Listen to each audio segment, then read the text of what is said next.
a single father. Working night shifts at a small cafe, never expected that one. Rainy night, when a young billionaire walked through his door, both their lives would change forever. A chance encounter in the pouring rain between two completely opposite worlds. A man living humbly to raise his young son, and the most powerful woman in the city running from her own life. From simple cups of coffee to a scandal that shook public opinion, from doubt to a brave decision that could cost everything. This is a story about trust, choices, and real love that needs no proof. Stay until the end to see the miracle that can happen when two people dare to trust each other against all odds. Don't forget to like and comment what city you're watching from so I can see how far this story has traveled. The rain came down in sheets that Tuesday night, the kind that turned the streets into rivers and made the streetlights blur into watercolor smudges. Adrian Cole stood behind the counter of Marlowe's cafe, wiping down the espresso machine for the third time that hour. The place was empty except for old Mr. Henderson in the corner booth, nursing his decaf and pretending to read yesterday's newspaper. Adrian didn't mind the quiet. After 8 years of working nights, he'd learned to appreciate the slow stretches. They gave him time to think, to plan, to worry about things he couldn't control, like whether his son Ethan had remembered to do his homework, or whether his father had taken his medication, or whether the transmission in his 15-year-old Honda would finally give out this winter. He was 32 but felt older, not in his body. He still had the lean build of someone who'd played basketball in high school and never quite stopped moving, but in the way he carried himself. Like someone who'd learned too early that life didn't give you what you wanted just because you worked hard. The bell above the door chimed. Adrian looked up, ready with his standard greeting, but the words caught in his throat. The woman who walked in didn't belong there. That was his first thought. She wore a black coat that probably cost more than Adrian made in 3 months, and her dark hair hung in wet strands around a face that looked carved from something more permanent than flesh. She was younger than he'd expected, maybe 28, 29, but there was something in her eyes that made her seem ancient. She stood in the doorway, dripping onto the worn linoleum, and looked around like she'd never seen a cafe before. "We're open," Adrian said, because someone had to say something. She focused on him then, and he felt the full weight of her attention.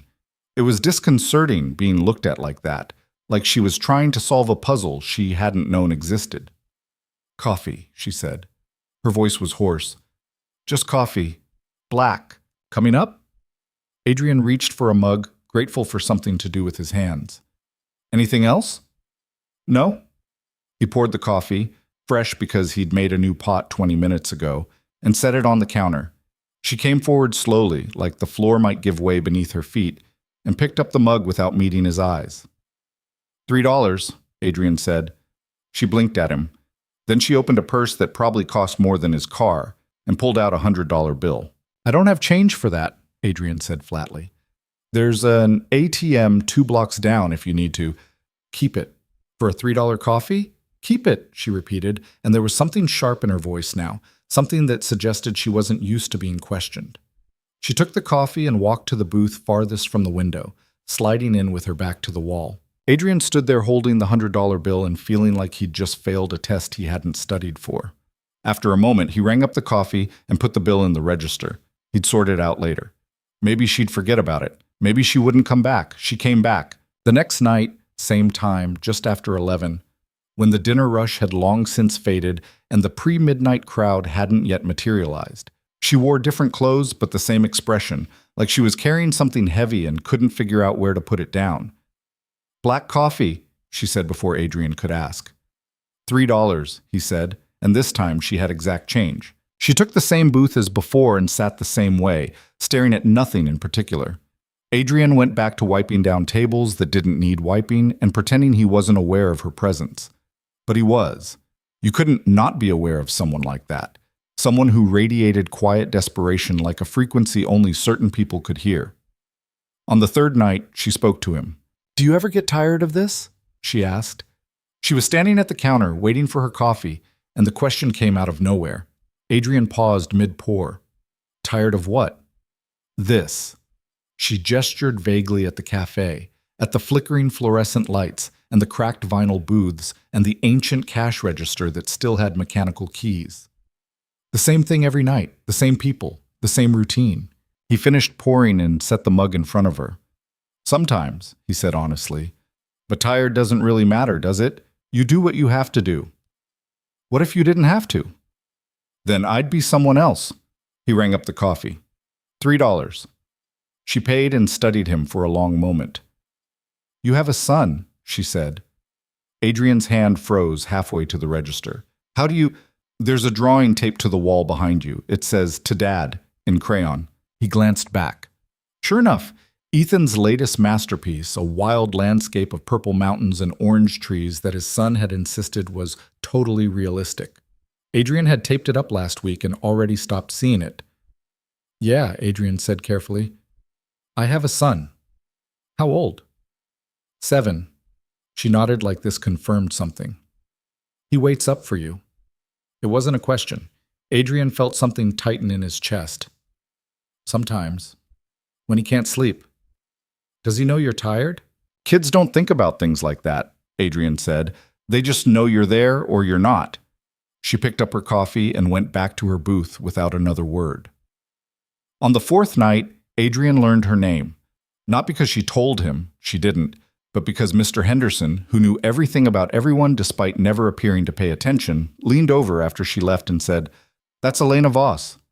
Adrian looked up from counting the register. Who? Mr. Henderson lowered his newspaper and peered at Adrian over his reading glasses. Elena Voss. The Elena Voss. You really don't know? Should I? Only if you pay attention to the news. Henderson folded his paper with the careful precision of someone who'd been folding papers for 70 years. She owns half the real estate in this city, maybe more. Inherited her father's company when she was 23 and tripled its value in 5 years. They call her the Ice Queen in the business sections. Adrian thought about the woman who'd sat alone in the corner booth for the past 4 nights, staring into her coffee like it held answers. She doesn't seem very queenly. That's because you're seeing her off the throne, Henderson said. He stood and stretched, his joints popping like bubble wrap. Word is she's under investigation. Something about the Riverside development, kickbacks, bribes, the usual corruption. Could bring down the whole empire. Is it true? Henderson shrugged. Does it matter? In her world, the accusation is the punishment. Even if she's innocent, the damage is done. He put on his coat and headed for the door, then paused. Be careful, son.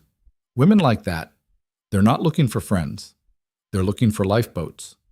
After he left, Adrian stood in the empty café and thought about what it meant to be drowning in a life everyone else envied. Elena came in every night that week. She never said much, just ordered her coffee, sat in her booth, and left after an hour or so. But Adrian found himself looking forward to her arrival in a way that made him uncomfortable. It wasn't attraction, exactly, though she was beautiful in that sharp-edged way that made you think of expensive things that could cut you.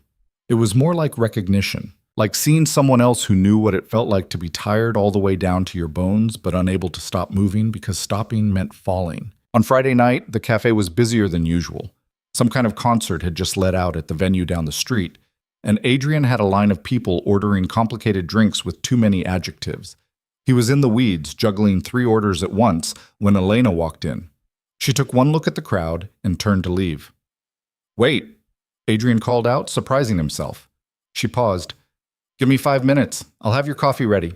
Something shifted in her expression, not quite a smile, but close. She nodded and found an empty stool at the counter.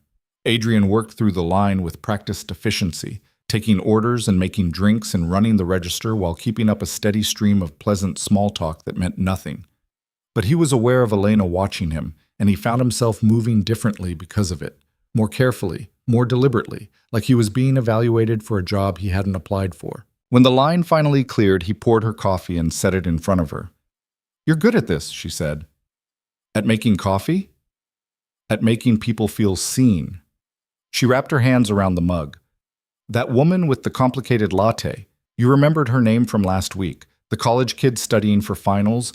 You asked about his chemistry exam. The couple arguing by the door, you gave them space but kept an eye on them in case things got heated. Adrian shrugged. It's just customer service. No, Elena said. It's more than that. You actually care. Is that so unusual? In my experience, yes.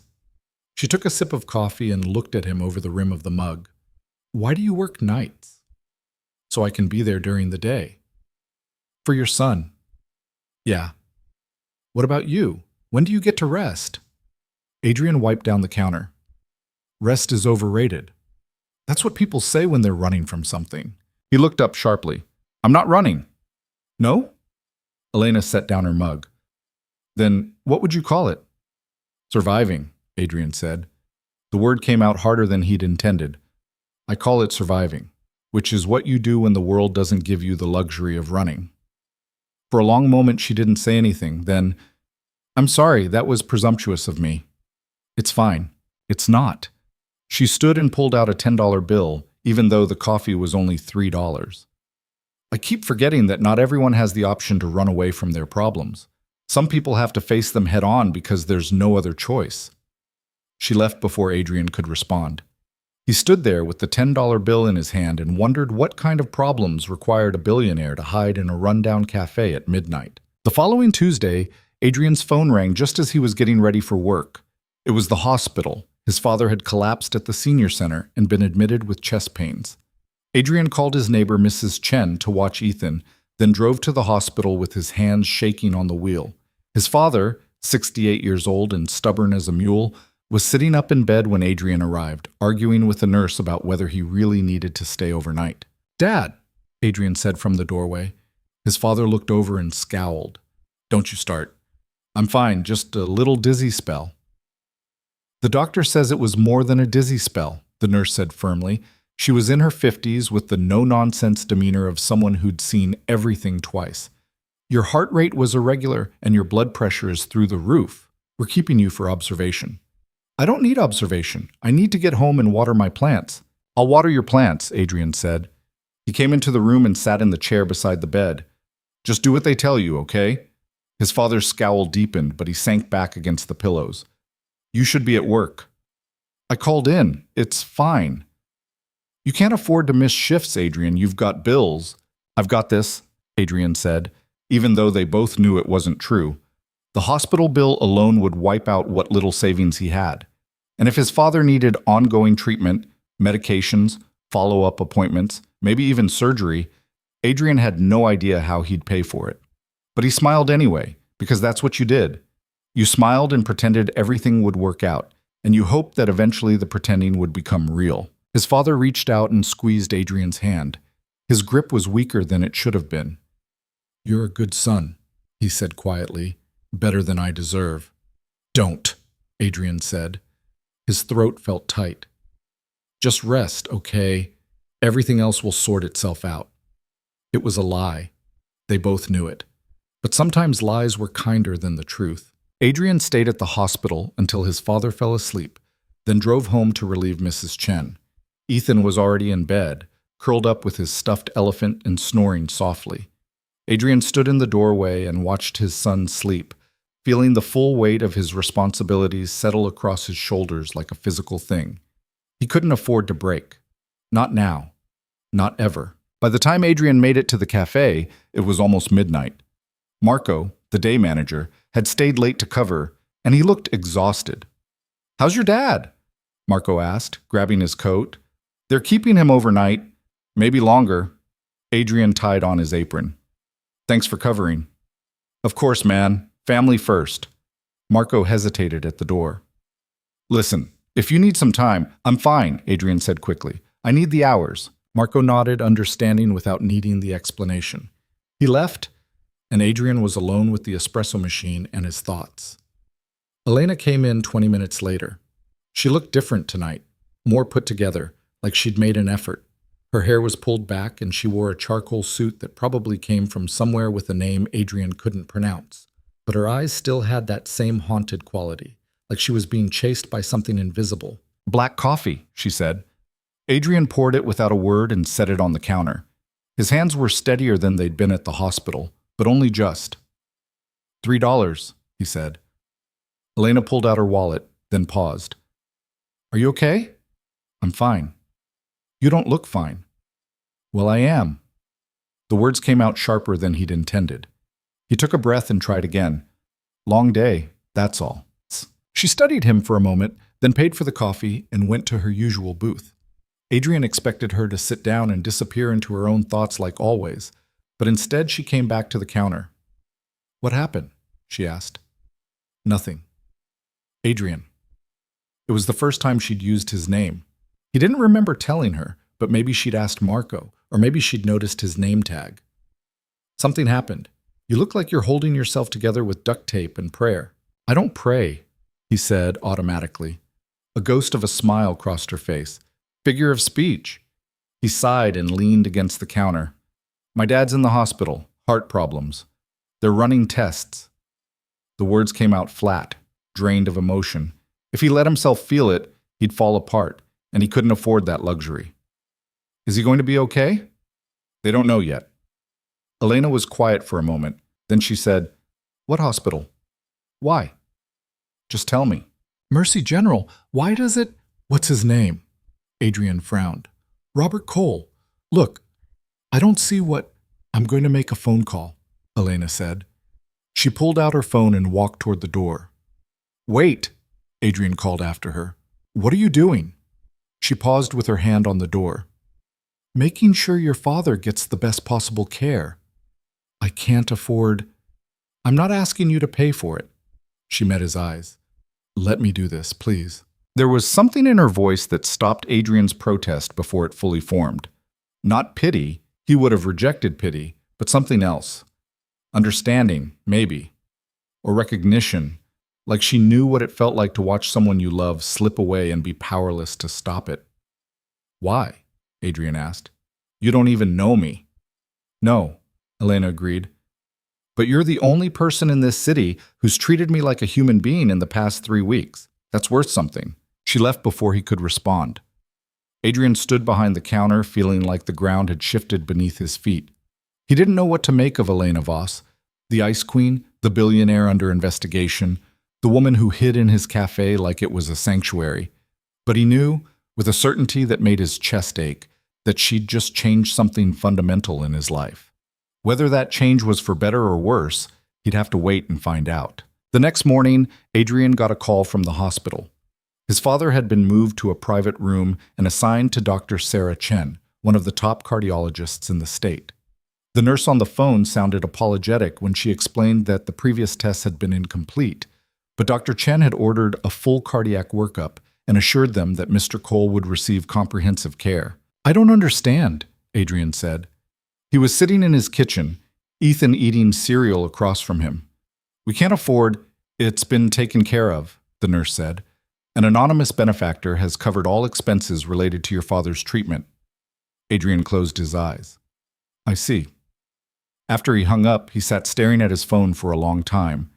Ethan, oblivious, chattered about a project he was doing at school. Something about the solar system and whether Pluto should count as a planet. "Dad?" Ethan said eventually. "Are you listening?" "Yeah, buddy, sorry." Adrian forced himself to focus. "Pluto, got it. What's your opinion?" "I think it should count," Ethan said seriously. "Just because something is small doesn't mean it's not important." Adrian reached across the table and ruffled his son's hair. "That's pretty wise, kid." "I know," Ethan said, grinning. Then his expression turned serious. "Is Grandpa going to be okay?" "Yeah," Adrian said. And this time it felt more like truth than hope. "I think he is." That night, Elena was already sitting in her booth when Adrian arrived for his shift. She had her laptop open and was typing furiously, her coffee forgotten beside her. Adrian poured a fresh cup and brought it over. "The hospital called," he said without preamble. She looked up. "And?" "You know what they said. I might have an idea." "Why did you do it?" Elena closed her laptop and leaned back. "Because I could. Because you needed help. Because—" She paused, choosing her words carefully. "Because sometimes the only power worth having is the power to make someone else's life a little less difficult. I can't pay you back. I'm not asking you to." "Elena." "Adrian," she held up a hand. "I have more money than I could spend in 10 lifetimes. What's the point of having it if I can't use it to help someone who actually deserves help?" Her voice softened. "Let me do this. Please. It's important to me." He wanted to argue. Every instinct in his body screamed that accepting help was weakness, that he should stand on his own 2 feet no matter how hard the ground beneath him shook. But he thought about his father in that hospital bed, about Ethan asking if Grandpa would be okay, about the stack of medical bills that would bury him if he tried to handle this alone. "Thank you," he said finally. The words felt inadequate. "You're welcome." Adrian set the fresh coffee in front of her and turned to go, but her voice stopped him. "Adrian, can I ask you something?" "Sure." "Do you ever regret it? Choosing this life?" He thought about the question. "I didn't choose it," he said. "Not exactly. My ex-wife left when Ethan was 2, just packed her bags one day and decided she wanted a different life, one without the burden of a kid. I got sole custody by default. My dad helped when he could, but he was already dealing with his own health issues. So I did what I had to do. Found work that let me be there for Ethan during the day, even if it meant I couldn't sleep much. That must be exhausting." "It is," Adrian admitted, "but I look at my son and I think about the alternative. Him growing up feeling unwanted, like he was a mistake, and the exhaustion doesn't seem like such a high price anymore." Elena was quiet for a long moment. "He's lucky to have you." "I'm lucky to have him," Adrian said. "He's the only thing I've ever done that actually mattered." She looked at him with something unreadable in her eyes. "I think you're selling yourself short." Adrian shook his head. "You don't know me well enough to say that." "Maybe not," Elena said, "but I'm starting to." Over the next 2 weeks, a routine developed. Elena would come to the cafe every night around 11, order her black coffee, and sit in her booth with her laptop. Sometimes she worked. Sometimes she just stared at the screen. Sometimes she talked to Adrian during the slow stretches, brief conversations about nothing important that somehow felt more substantial than they should. Adrian learned things about her in fragments. She'd inherited her father's company at 23 when he died suddenly of a stroke. She'd never wanted it. Had been studying architecture at Princeton, dreaming of designing buildings that made people feel something. But family obligation had pulled her back. She'd spent the past 6 years building an empire she didn't particularly care about, surrounded by people who wanted things from her but never bothered to ask what she wanted. "And what do you want?" Adrian asked one night. They were alone in the cafe. It was past 1 in the morning, technically past closing, but Adrian hadn't had the heart to kick her out. She looked exhausted in a way that sleep wouldn't fix. "I don't know anymore," Elena said. She wrapped her hands around her coffee mug, her third of the night. "I used to know. I used to have plans, dreams, all of it. But somewhere along the way, I stopped being a person and became a position. The CEO, the heiress, the ice queen." She laughed, but there was no humor in it. "Do you know what it's like to look in the mirror and not recognize yourself?" "Yeah," Adrian said quietly. "I do." She looked up, surprised. "After my ex left," he explained, "I spent about 6 months just going through the motions, taking care of Ethan, working, sleeping when I could. But inside I felt like someone had scooped out everything that made me who I was and left just the functional parts. The machine that could parent and work and survive, but couldn't actually feel anything." "What changed?" Ethan laughed. Adrian smiled at the memory. "We were at the park, and he went down the slide, and he laughed. This pure, joyful sound that kids make when they're completely happy. And I realized that if I stayed numb, I'd miss moments like that. So I made myself wake up. It hurt like hell at first, feeling things again, but it was better than being a ghost in my own life." Elena was quiet for a long time. "I don't know if I remember how to do that," she said finally. "Wake up, I mean. I've been numb for so long." "Start small," Adrian said. "Find one thing that makes you feel something real. It doesn't have to be big, just real." She met his eyes across the counter. "Like what?" "Like coffee at midnight in a rundown cafe." He smiled slightly. "Like talking to someone who doesn't want anything from you except honest conversation." "Is that what this is?" Elena asked. "Honest conversation?" "I don't know how to be anything else," Adrian said. Something shifted in her expression then, a crack in the armor she wore so carefully. "Thank you," she said softly, "for this, for letting me just exist here without judgment. You don't have to thank me for basic human decency. You'd be surprised how rare it is." Adrian wanted to say something more, something profound that would ease the loneliness he saw in her eyes. But before he could find the words, his phone buzzed. He glanced at the screen and felt his stomach drop. It was Mrs. Chen. Ethan had woken up with a fever and was asking for him. "I have to go," Adrian said, already untying his apron. "Family emergency." Elena stood immediately. "What do you need?" "Nothing, I just—" He paused, looking at her. She'd gone from exhausted to alert in an instant, her whole body oriented toward problem-solving. It occurred to Adrian that this was probably how she ran her empire, identifying issues and mobilizing resources with ruthless efficiency. "Your son," she said. It wasn't a question. "He's sick. My neighbor's watching him, but—" "Go," Elena said. "I'll close up." "You don't have to—" "Adrian," her voice was firm. "Go take care of your son. I can handle a cash register and a coffee machine." He hesitated for only a second before grabbing his keys. "Thank you." "Go," she said again. Adrian ran. When he got home, Ethan was curled up on the couch with Mrs. Chen hovering nearby, looking worried. His son's face was flushed, and even from across the room, Adrian could see he was shivering. "Hey, buddy," Adrian said, kneeling beside the couch. He pressed his hand to Ethan's forehead and felt the heat radiating off him. "How are you feeling?" "Cold," Ethan whimpered, "and my throat hurts." Adrian looked at Mrs. Chen. "How long has he been like this?" "He woke up about half an hour ago, crying. I gave him some children's Tylenol, but the fever's still pretty high." "I'll take it from here," Adrian said. "Thank you for calling me." Mrs. Chen nodded and gathered her things. "Let me know if you need anything. I'm just across the hall." After she left, Adrian carried Ethan to his bedroom and tucked him in with extra blankets. He sat on the edge of the bed, running his fingers through his son's sweat-dampened hair, and felt the familiar weight of helplessness settle over him. There was nothing he could do except wait and hope the fever broke. Ethan's eyes fluttered open. "Dad?" "I'm right here, buddy. Are you going to leave?" The question hit Adrian like a punch to the chest.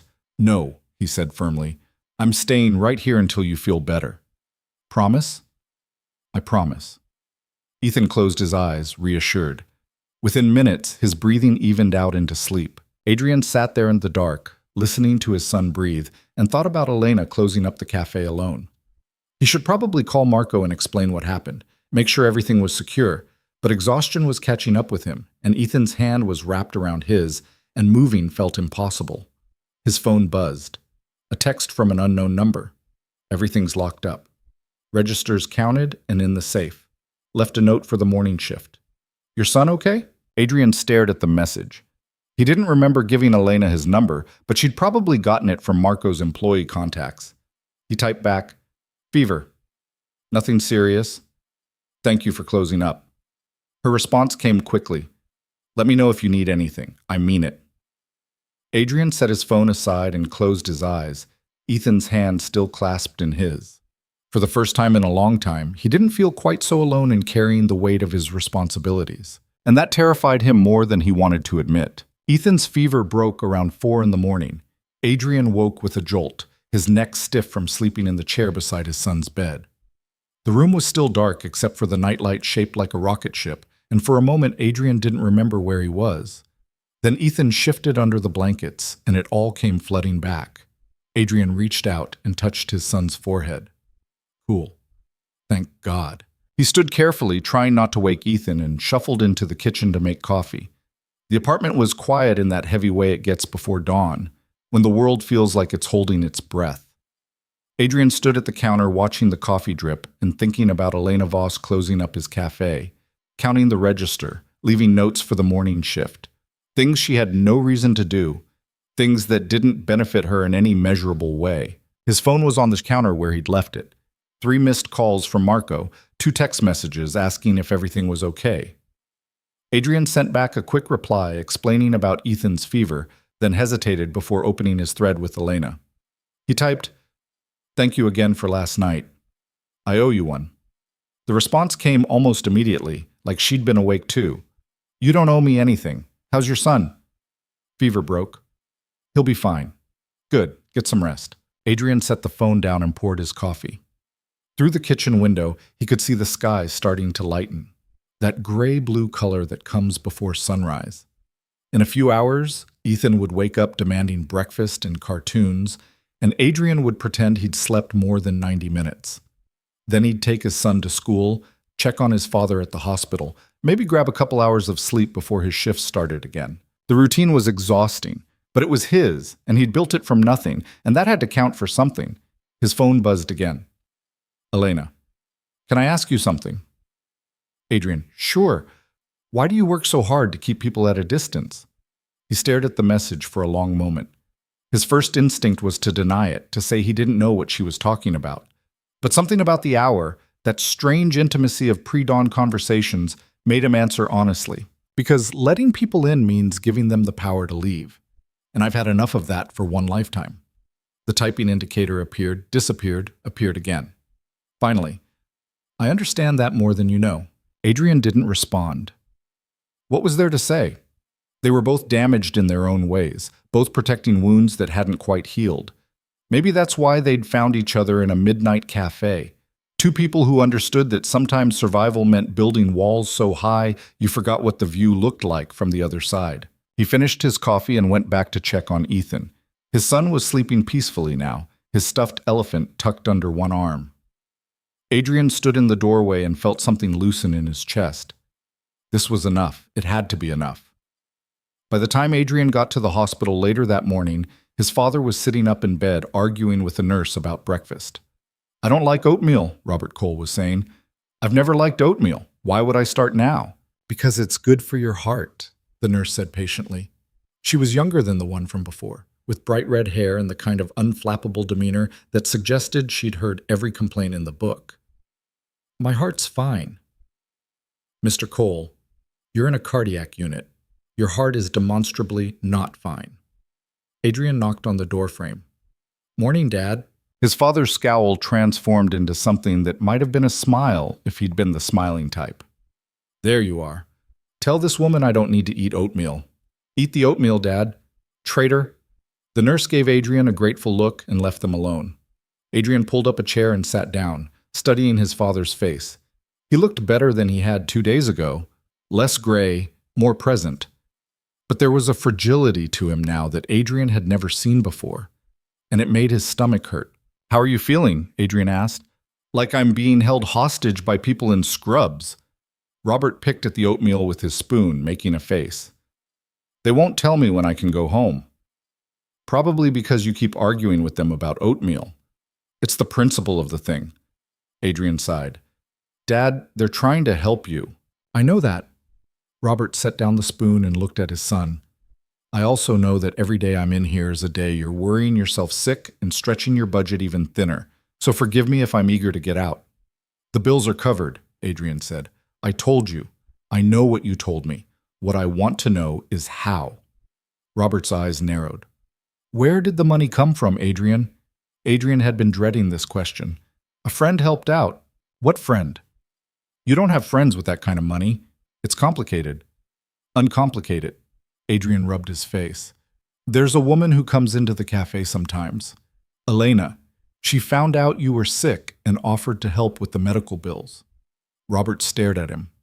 A woman from the cafe just decided to pay my hospital bills out of the goodness of her heart. What does she want in return? Nothing. Nobody does something like that for nothing, Adrian. Especially not strangers. She's not exactly a stranger anymore. Even as he said it, Adrian realized how weak it sounded. The truth was, he didn't really know Elena Voss. He knew fragments, the exhaustion in her eyes, the way she held her coffee like it was the only real thing in her world, the fact that she'd counted his register and locked up his cafe without being asked. But he didn't know why she'd chosen his cafe to hide in, or what she was really running from, or what she wanted from him beyond honest conversation. Be careful, Robert said quietly. People with money, they're used to buying what they want, and when they can't buy it, they find other ways to get it. It's not like that. How do you know? Adrian didn't have a good answer for that, so he changed the subject, asking about the doctor's latest prognosis, and his father let him get away with it because that's what they did. They talked around the difficult things instead of addressing them head on. When Adrian left the hospital, an hour later, he felt more unsettled than when he'd arrived. His father's words kept echoing in his head. What does she want in return? That night at the cafe, Elena didn't show up. Adrian told himself it didn't matter. She didn't owe him her presence. Maybe she'd gotten bored of slumming it in a rundown cafe with a single father who served mediocre coffee. Maybe she'd realized that whatever she was looking for, she wasn't going to find it here. But he caught himself watching the door every time the bell chimed. And when his shift ended at 2 in the morning without any sign of her, he felt a disappointment that seemed disproportionate to the situation. She didn't come the next night either. On the third night, Marco pulled Adrian aside before the shift change. "Hey, so that woman who was coming in here, Elena Voss, did something happen?" Adrian's stomach tightened. "Why?" Marco pulled out his phone and showed Adrian a news article. The headline read, "Voss Industries CEO faces federal investigation over Riverside development fraud." Adrian scanned the article. It was worse than Henderson had suggested. The investigation wasn't just about kickbacks. They were alleging that Elena had knowingly approved bribes to city officials, falsified environmental reports, and displaced low-income families without proper compensation. The article painted her as a ruthless corporate vulture who'd inherited her father's empire and corrupted it beyond recognition. "They're saying she could face criminal charges," Marco said. "Prison time, maybe." The company's stock dropped 30% today. Adrian handed back the phone. So maybe you should be careful about associating with her. I know she helped with your dad and everything, but if this gets ugly..." "She hasn't been convicted of anything," Adrian said sharply. "They're allegations." Marco held up his hands. "I'm just saying, man, you've got a kid to think about. The last thing you need is to get dragged into some billionaire's legal drama." After Marco left, Adrian stood behind the counter and thought about Elena sitting in that booth night after night, looking like she was being hunted. Now he understood why. The world was closing in on her, and she'd come to his cafe because it was the only place no one was watching. And then he'd let her walk away. Adrian pulled out his phone and stared at their text thread. His fingers hovered over the keyboard. What was he supposed to say? "I saw the news. Are you okay?" That seemed inadequate. "I don't believe what they're saying about you," but he didn't actually know if it was true or not. In the end, he just typed, "If you need to talk, you know where to find me." He didn't expect a response, but 20 minutes later his phone buzzed. "Thank you. I might take you up on that." She didn't come to the cafe, though, not that night or the next. A week passed. Adrian's father was discharged from the hospital with a prescription for blood pressure medication and strict orders to reduce stress and eat better. Ethan recovered from his fever and went back to school. Life returned to its normal rhythm of work and sleep and the endless juggling act of single parenthood. And Adrian tried not to think about Elena Voss. Then, on a Wednesday night during a rare slow stretch, the bell chimed and she walked in. She looked different, thinner, maybe, or just more tightly wound. Her hair was pulled back so severely it seemed painful, and she wore sunglasses even though it was almost midnight. She took them off as she approached the counter, and Adrian saw the exhaustion carved into her face like something geological. "Black coffee," she said. "Coming up." Adrian poured it and set it in front of her. $3.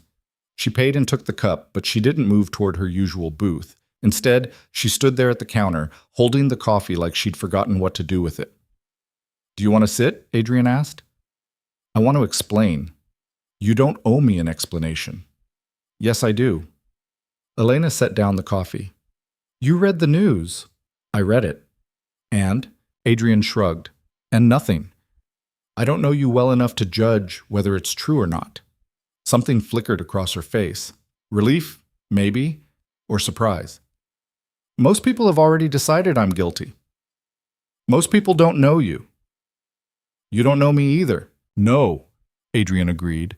"But I know you counted my register and locked up my cafe when you didn't have to. I know you paid my father's medical bills without asking for anything in return. And I know you come here at midnight looking like you're carrying the weight of the world, and the only thing you ever order is black coffee." He met her eyes. "That's not nothing." Elena was quiet for a long moment. "The allegations are partially true," she said finally. "Not the bribes. I never authorized payments to city officials, and I never falsified environmental reports. But the displacement of low-income families? That happened. I knew about it. I signed off on the development plan without doing enough due diligence because I was focused on quarterly earnings and investor returns and all the things my board told me mattered." Her voice cracked slightly. "I let people lose their homes because I wasn't paying attention, and now I have to live with that." So what are you going to do? I'm cooperating with the investigation, turning over documents, submitting to depositions, all of it. My lawyers think I might avoid criminal charges if I can prove I wasn't directly involved in the bribes. But even if I do, the damage is done. Half my board wants me to resign. The media's portraying me as everything my father fought against. And the worst part? She laughed, but it sounded broken. They're not entirely wrong. Adrian didn't know what to say to that. So he did what he always did when someone was hurting. He poured another cup of coffee and came around the counter to sit beside her at the bar. Here's what I know about guilt, he said. It's only useful if you let it change you. Otherwise, it's just weight you carry around for no reason. That's easier said than done. Most things worth doing are. Elena looked at him. You're a very strange man, Adrian Cole. I've been told that before. You don't ask questions. You don't demand explanations. You just accept people as they are. Not people, Adrian said. Just you. The words hung in the air between them. Elena's expression shifted into something Adrian couldn't quite read. Vulnerability, maybe, mixed with fear and something that looked dangerously close to hope. Why? She asked quietly. Honestly? I don't know. Adrian turned his coffee cup in his hands. Maybe because you're the first person in a long time who's looked at my life and not seen something to fix or pity. You just saw me, and that meant something. I still see you, Elena said. Yeah, Adrian said. I know. They sat there in the empty cafe, drinking coffee and not talking, and somehow it felt more intimate than any conversation they'd ever had. Outside, the city hummed with its late-night energy, cars passing, distant sirens, the ambient noise of a place that never quite slept. But inside Marlowe's, time seemed to move differently, like they'd found a pocket of stillness in the middle of chaos. Finally, Elena spoke. Can I ask you something? Sure. What would you do if I asked you to trust me? Not because you have evidence or because it makes logical sense, but just because I'm asking. Adrian thought about it. I'd probably tell you that trust isn't something you ask for. It's something you build. And if there isn't time to build it, then you make time. He looked at her.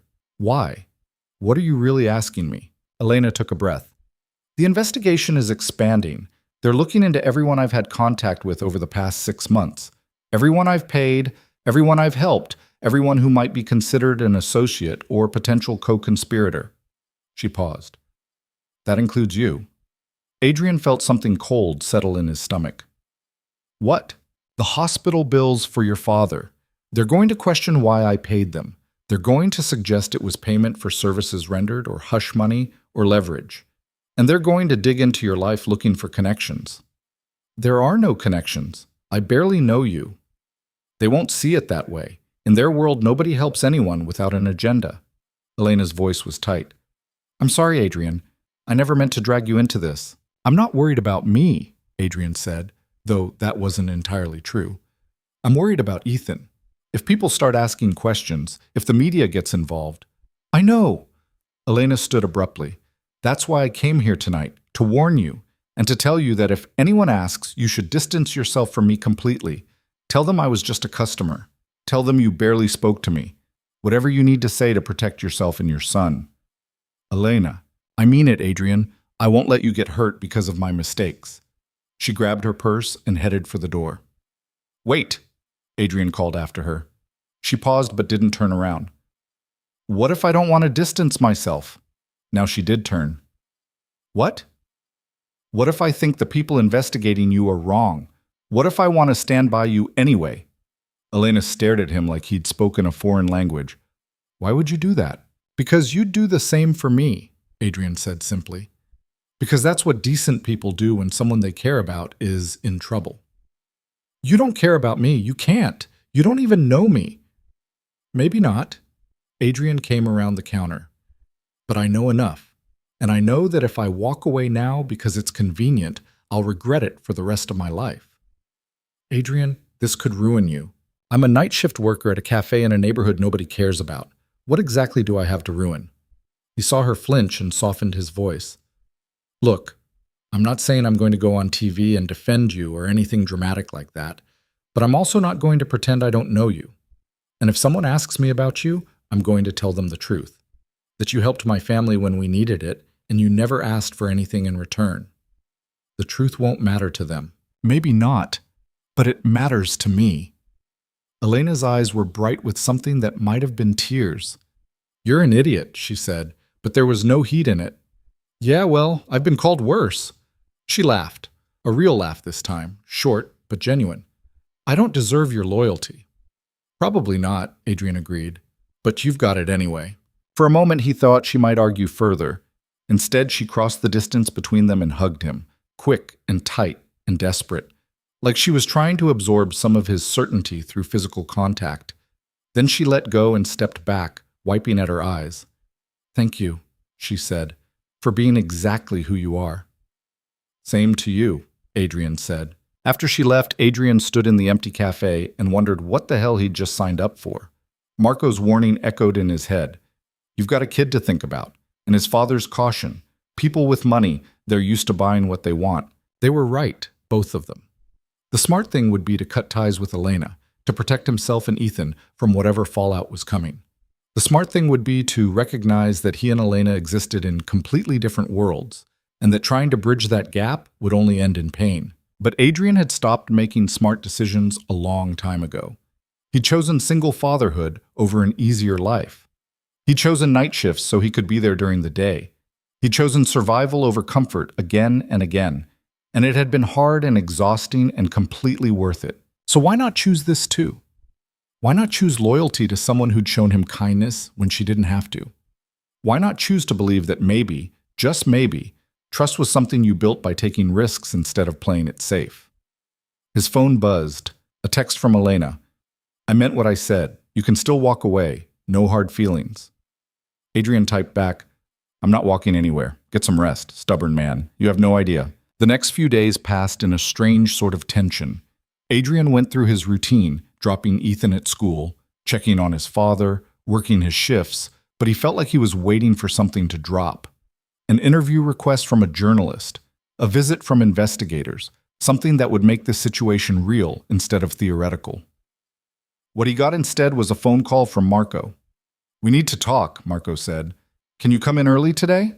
Adrian's stomach sank. What's going on? Just come in, please. When Adrian arrived at the cafe 2 hours before his shift, Marco was waiting with the owner, a man named Gerald Marlowe, who'd inherited the place from his father and mostly stayed out of the day-to-day operations. Seeing him there was never a good sign. Adrian, Marlowe said, standing up from a booth. He was in his 60s, with the kind of face that looked perpetually disappointed. Thanks for coming in. Have a seat. Adrian sat. Marco wouldn't meet his eyes. I'll get straight to the point, Marlowe said. I had a visit this morning from some people asking questions about Elena Voss. Apparently she's been a regular here, and apparently you've been in contact with her outside of work. She's a customer, Adrian said carefully. She comes in for coffee sometimes. They seem to think it's more than that. Marlowe leaned back. They asked about your father's hospital bills. They asked whether Ms. Voss had ever offered you money or gifts. They asked if you'd observed any suspicious behavior. What did you tell them? The truth, that I'm rarely here at night and can't speak to your interactions with customers. Marlowe paused. But here's my concern, Adrian. This cafe has been in my family for 40 years. We've survived recessions, gentrification, corporate competition. What we can't survive is being associated with a federal investigation into corruption. Adrian saw where this was going. You're firing me. I'm asking you to take a leave of absence until the situation resolves itself. That's the same thing. I can't afford to miss work. I understand that, and I'm sorry, but I have to think about the business. If the media starts connecting Marlowe's to the Voss investigation, we'll lose customers. And unlike Ms. Voss, I don't have unlimited resources to weather a PR disaster. Adrian looked at Marco, who was staring at the table. You agree with this? It's not my call, man, Marco said quietly. I'm sorry. Adrian stood up. Fine. When do you want me gone?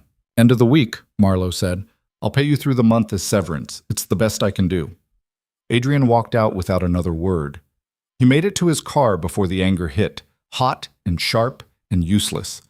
He slammed his hands against the steering wheel and let out a stream of profanity that would have made Ethan blush if he'd heard it. This was exactly what his father had warned him about. This was exactly what Marco had said would happen. He'd chosen loyalty over self-preservation, and now he was paying the price. His phone rang. Elena. He almost didn't answer, but then he thought about her standing in the cafe asking him to trust her, and he picked up. "What's wrong?" she said immediately. "I can hear it in your voice. I just got fired." Silence. Then, "Because of me. Because of the investigation. They're worried about association." "Adrian, I'm so sorry. I never meant—" "I know." He took a breath, trying to calm down. "I know you didn't mean for this to happen, but it did happen, and now I need to figure out how to pay my rent and feed my kid without a job. Let me help. I can—" "No." The word came out harder than he intended. "I'm not taking your money, Elena. That's exactly what they think this is. You paying me for something. I won't give them ammunition." "Then what are you going to do?" Adrian didn't have an answer. He sat in his car in the cafe parking lot and felt the weight of his choices crushing down on him. He'd made a stand for something he believed in, and it had cost him everything. Again. "I don't know," he said finally, "but I'll figure it out. I always do." "Adrian, I have to go," he said. "I need to pick up Ethan from school." He hung up before she could respond. Then he sat there for another 10 minutes, trying to pull himself together enough to face his son with a smile and pretend everything was fine, because that's what fathers did. They carried the weight so their children didn't have to. That night, Adrian didn't tell Ethan what had happened. Instead, he made spaghetti, the cheap kind from a box, and listened to his son talk about the solar system project he was working on with his friend Marcus. Ethan had decided that Saturn was the best planet because of the rings, and he was building a model out of cardboard and aluminum foil that was currently taking up half the living room. "Mrs. Peterson says we're presenting next Friday," Ethan said, twirling pasta around his fork with more enthusiasm than skill. "Can you come? It's at 2 o'clock. Adrian's chest tightened. 2 o'clock was right in the middle of when he should have been sleeping between shifts, except he didn't have shifts anymore. "Yeah, buddy, I'll be there." "Really?" Ethan's face lit up. "You never come to the daytime stuff." "Well, maybe it's time I started." After dinner, Adrian helped Ethan with his homework, multiplication tables that his son attacked with fierce determination, and then tucked him into bed. He read 2 chapters of the book they were working through, some fantasy thing about dragons and chosen ones, and by the time he finished, Ethan was already half asleep. "Dad?" Ethan mumbled. "Yeah?" "Are you okay? You seem sad." Adrian smoothed his son's hair back from his forehead. "I'm fine, buddy. Just tired." "You're always tired." "Yeah, well, that's what happens when you get old." "You're not old," Ethan said. "Grandpa's old." Adrian smiled despite everything. "Don't let him hear you say that." "Love you, Dad." "Love you too, kid." After Ethan fell asleep, Adrian sat at the kitchen table and did the math. He had enough savings to cover rent for maybe 2 months if he was careful. 3 if he stopped eating. His father's medication was covered for now, thank God for small mercies. But Ethan needed new shoes, and the car needed an oil change, and the electric bill was due next week. He could find another job. Night shifts at a warehouse, maybe, or security work, something that would let him keep his days free for Ethan. But those jobs didn't pay as well as the cafe had, and they didn't come with the flexibility Marco had given him over the years. His phone buzzed. Another text from Elena. "Please let me help. I know you don't want money, but there are other ways. I have connections, people who owe me favors. I can make some calls." Adrian stared at the message for a long time before responding. "I appreciate it, but no. I need to do this on my own." "Why? Why does it have to be on your own? Because if I let you fix this, then your father was right. Then everyone who thinks I'm just using you for your money was right, and I can't live with that." The typing indicator appeared and disappeared several times. Finally, "You're the most stubborn man I've ever met. Second time you've said that. It's still true. Call me if you change your mind." Adrian set the phone down and dropped his head into his hands. He was exhausted, bone-deep, soul-crushing exhausted, and for the first time in years, he didn't know how he was going to make things work. He'd always been able to figure it out before, always found a way to keep moving forward, even when the path seemed impossible. But this felt different. This felt like he'd finally reached the end of what stubborn determination could accomplish. The next morning, Adrian dropped Ethan at school and then drove to the hospital to visit his father. Robert was in the day room playing chess with another patient, a woman in her 70s who was absolutely destroying him. "Checkmate," she said cheerfully. Robert scowled at the board. "That's the third time. Maybe you should try a different strategy. Maybe you should try being less good at this." The woman laughed and stood up. "Same time tomorrow, Mr. Cole?" "If I'm still here," Robert grumbled. She patted his shoulder and walked away. Robert started resetting the pieces, then noticed Adrian standing in the doorway. "You look terrible," Robert said. "Good morning to you too, Dad." "I'm serious. What happened?" Adrian sat down across from him. "I lost my job." Robert's hands stilled on the chess pieces. "When?" "Yesterday. They're giving me through the end of the week, then I'm done." "Let me guess. This has something to do with your friend Elena." "The cafe owner doesn't want to be associated with the investigation. Can't say I blame him." Robert was quiet for a moment, studying the chessboard. "So what are you going to do?" "Find another job. What else can I do?" "You could accept help." Adrian looked up sharply. "From who?" "From the woman who clearly wants to help you." Robert moved a pawn forward. "I know I warned you about her, and maybe I was wrong. Maybe she's exactly who you think she is, someone who made mistakes and is trying to do better. And if that's true, then letting her help isn't weakness. It's just being smart enough to recognize when you can't do everything alone." "I can't take her money, Dad. You know what that would look like." "I know what pride looks like," Robert said.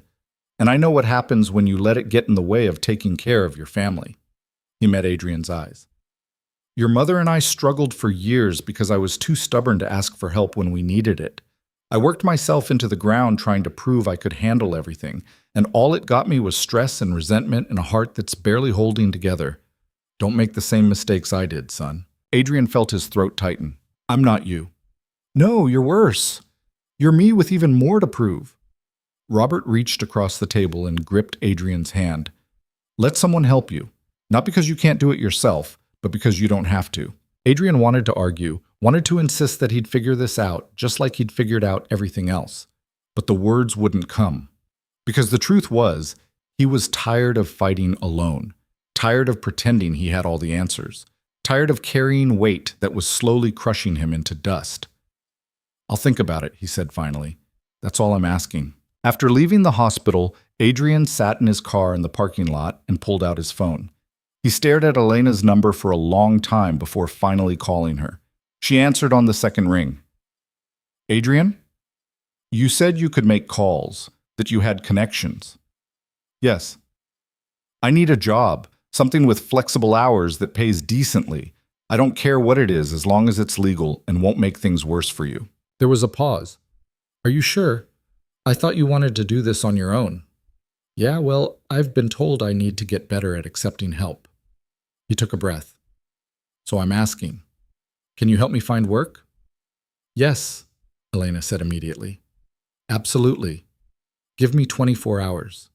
Elena, I promise, Adrian, nothing that will raise eyebrows, nothing that will look like payback or favors, just a legitimate job opportunity that I happen to know about because I know a lot of people." Adrian closed his eyes. "Okay. Okay? Yeah, okay." He could hear the smile in her voice. "I'll call you tomorrow." After they hung up, Adrian sat there feeling like he'd just stepped off a cliff. Maybe his father was right. Maybe accepting help wasn't weakness. Or maybe it was, and he'd just made the biggest mistake of his life. Either way, it was done now. All he could do was wait and see where he landed. 26 hours later, Adrian was counting. Elena called him back. "I found something," she said. "It's with a property management company that handles residential buildings across the city. They need a night supervisor for one of their larger complexes. The job involves security checks, handling tenant emergencies, basic maintenance oversight. It pays about 30% more than the cafe, and the hours are flexible because you'd be setting your own patrol schedule." "That sounds too good to be true." "It's a real position. They've been trying to fill it for 2 months because most candidates don't want night work. I know the owner. We did business together years ago, and I mentioned you might be interested. He's willing to interview you tomorrow if you're available." Adrian's instinct was still to be suspicious, to look for the catch. Did you tell him about us? About the investigation? I told him you were a reliable worker with experience in customer service and crisis management, which is true. I told him you needed flexibility because you're a single father, which is also true. I didn't mention anything else because it's not relevant to your qualifications. And if it comes up later, then you deal with it honestly, like you've dealt with everything else. But Adrian, this job exists because they genuinely need someone. I just helped connect you to an opportunity that already existed. That's all. Adrian wanted to believe her. He wanted to believe that this was just good timing and helpful connections, not charity disguised as employment. What's the company called? Riverside Property Management? That's... Adrian stopped.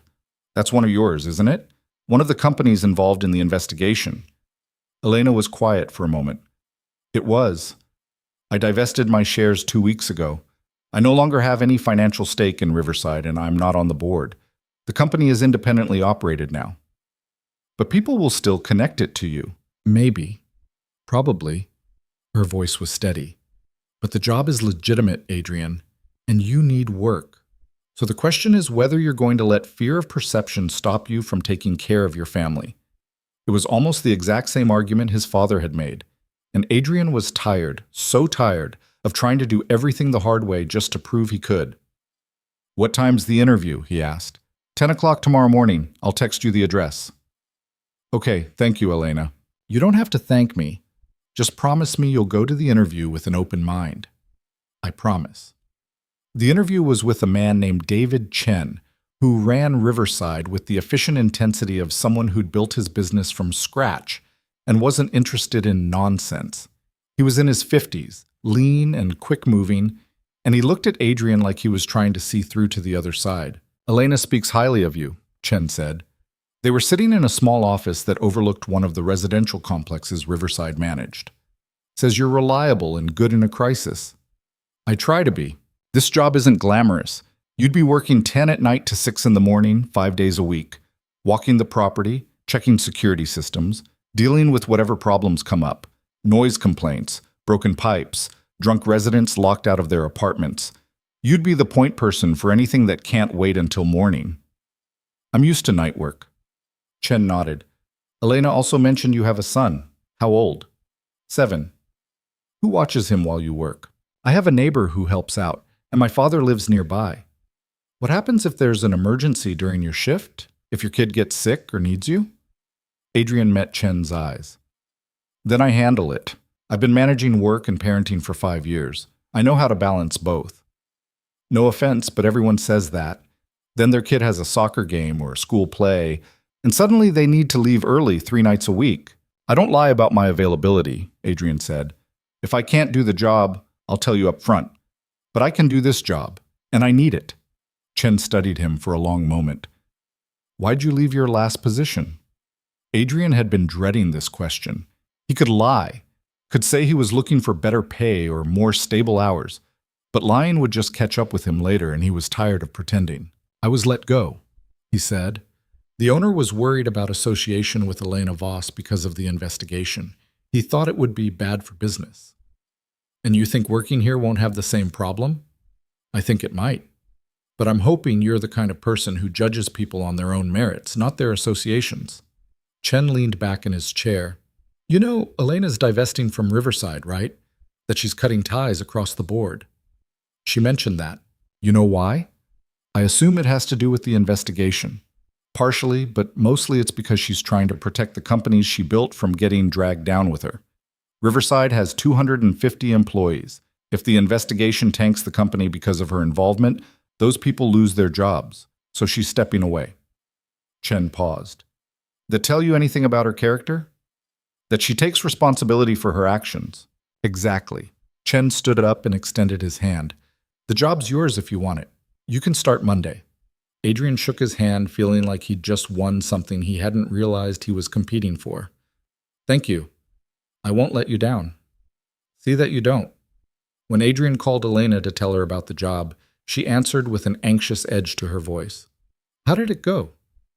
I start Monday. He heard her exhale. Thank God. I was worried Chen would hold the investigation against you. He knows about it. Doesn't seem to care. Adrian paused. He also told me what you're doing, divesting from all your companies to protect them. It's the right thing to do. It's more than that. You're giving up everything you built. I'm giving up things I didn't really want in the first place, Elena said quietly. Companies I inherited, positions I never asked for. Maybe it's time to figure out who I am when I'm not defined by my father's legacy. Adrian thought about that. What will you do? I don't know yet, but for the first time in a long time, that doesn't terrify me. Her voice softened. Thank you, Adrian. For what? For reminding me what it feels like to make choices based on what's right instead of what's profitable. After they hung up, Adrian sat in his car and felt something shift in his chest. This thing between him and Elena, whatever it was, had moved beyond simple gratitude or mutual understanding. It had become something more complicated, more fragile, more real. And that scared him more than losing his job had. Because jobs could be replaced. But people, the rare ones who saw you clearly and didn't look away, those were irreplaceable.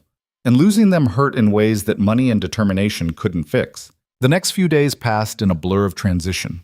Adrian worked his final shifts at Marlowe's, saying awkward goodbyes to regulars who didn't know what to say, now that everyone had read the news about Elena Voss.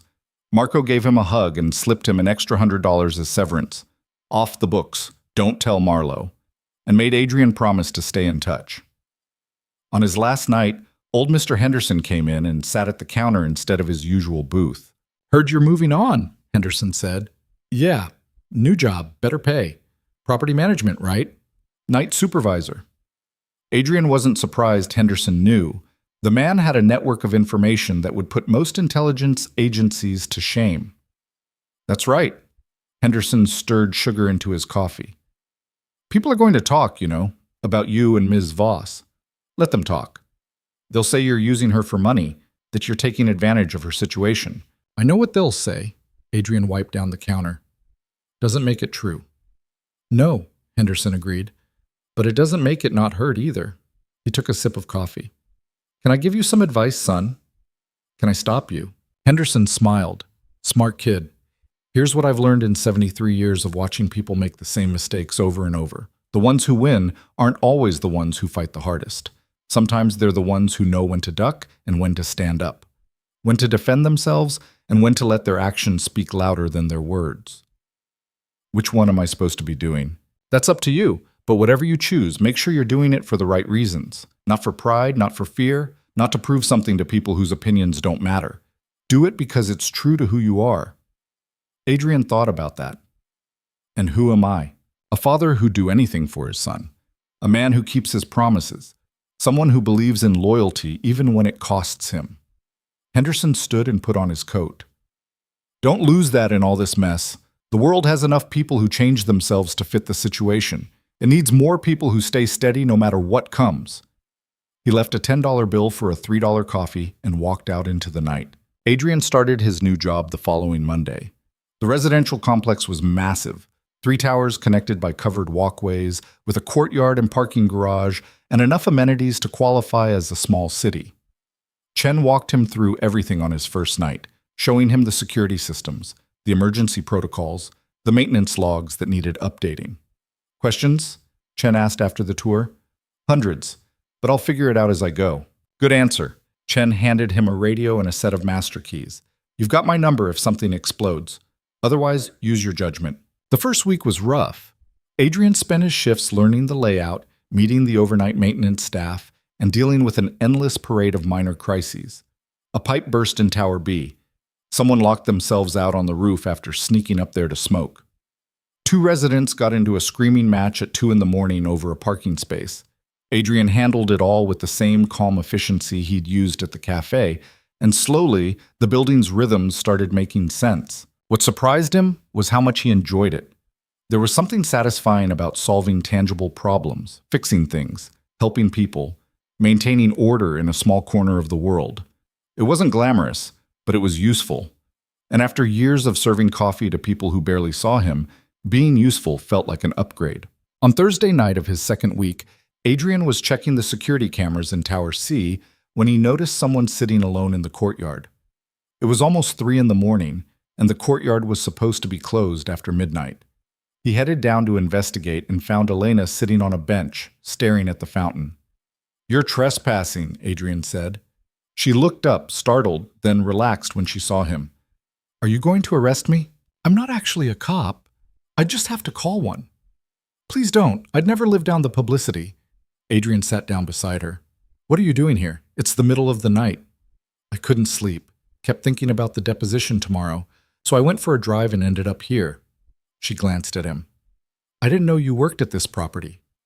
"Tower B. I'm covering all 3 tonight because Rodriguez called in sick." "How's the job?" "Good." "Busy, but good." Adrian studied her face in the dim courtyard lighting. She looked exhausted. "How are you holding up?" "Honestly, not great.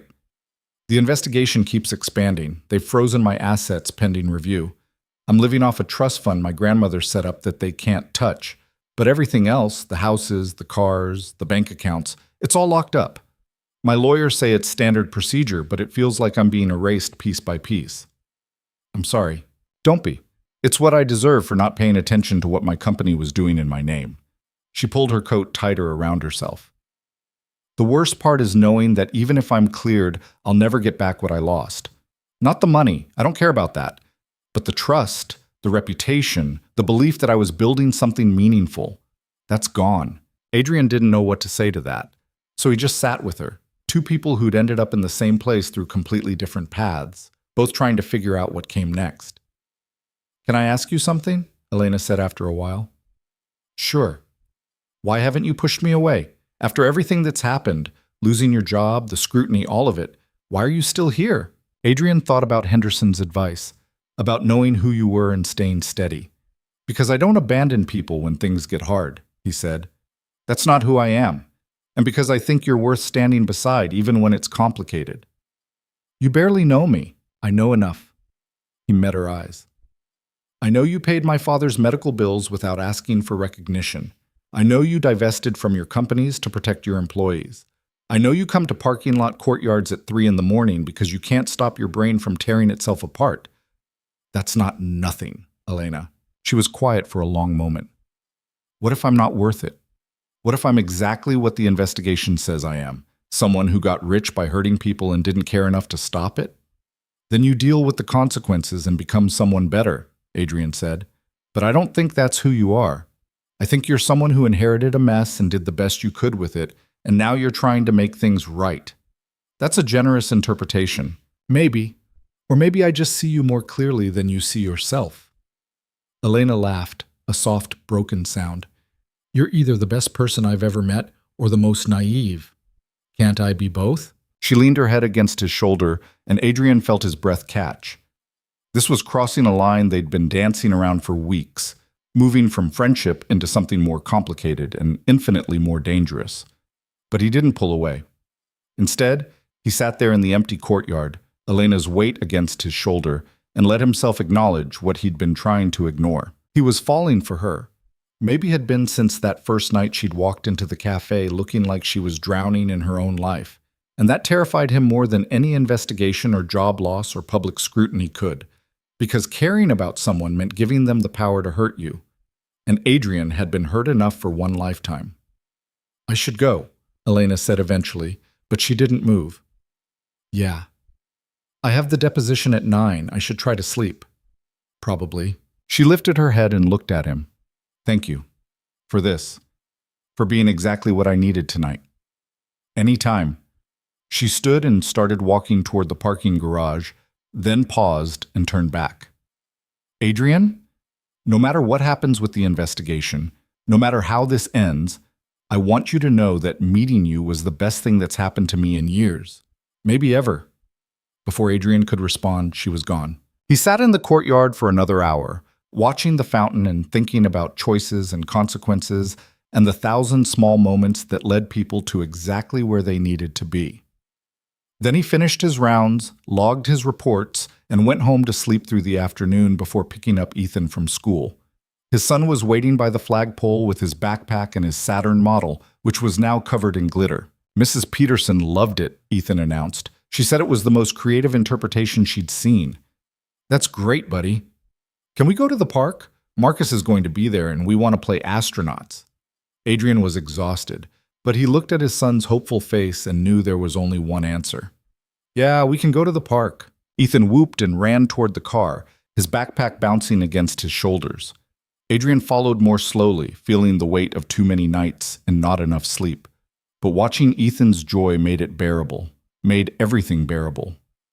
That night at work, Adrian's radio crackled around 1 in the morning. Adrian, you there? It was Chen. Adrian grabbed the radio. Yeah, I'm here. What's up? Turn on the news, Channel 7. Adrian found a television in the community room and switched it on. The breaking news banner read, Voss Industries CEO, arrested in connection with Riverside development fraud. His stomach dropped.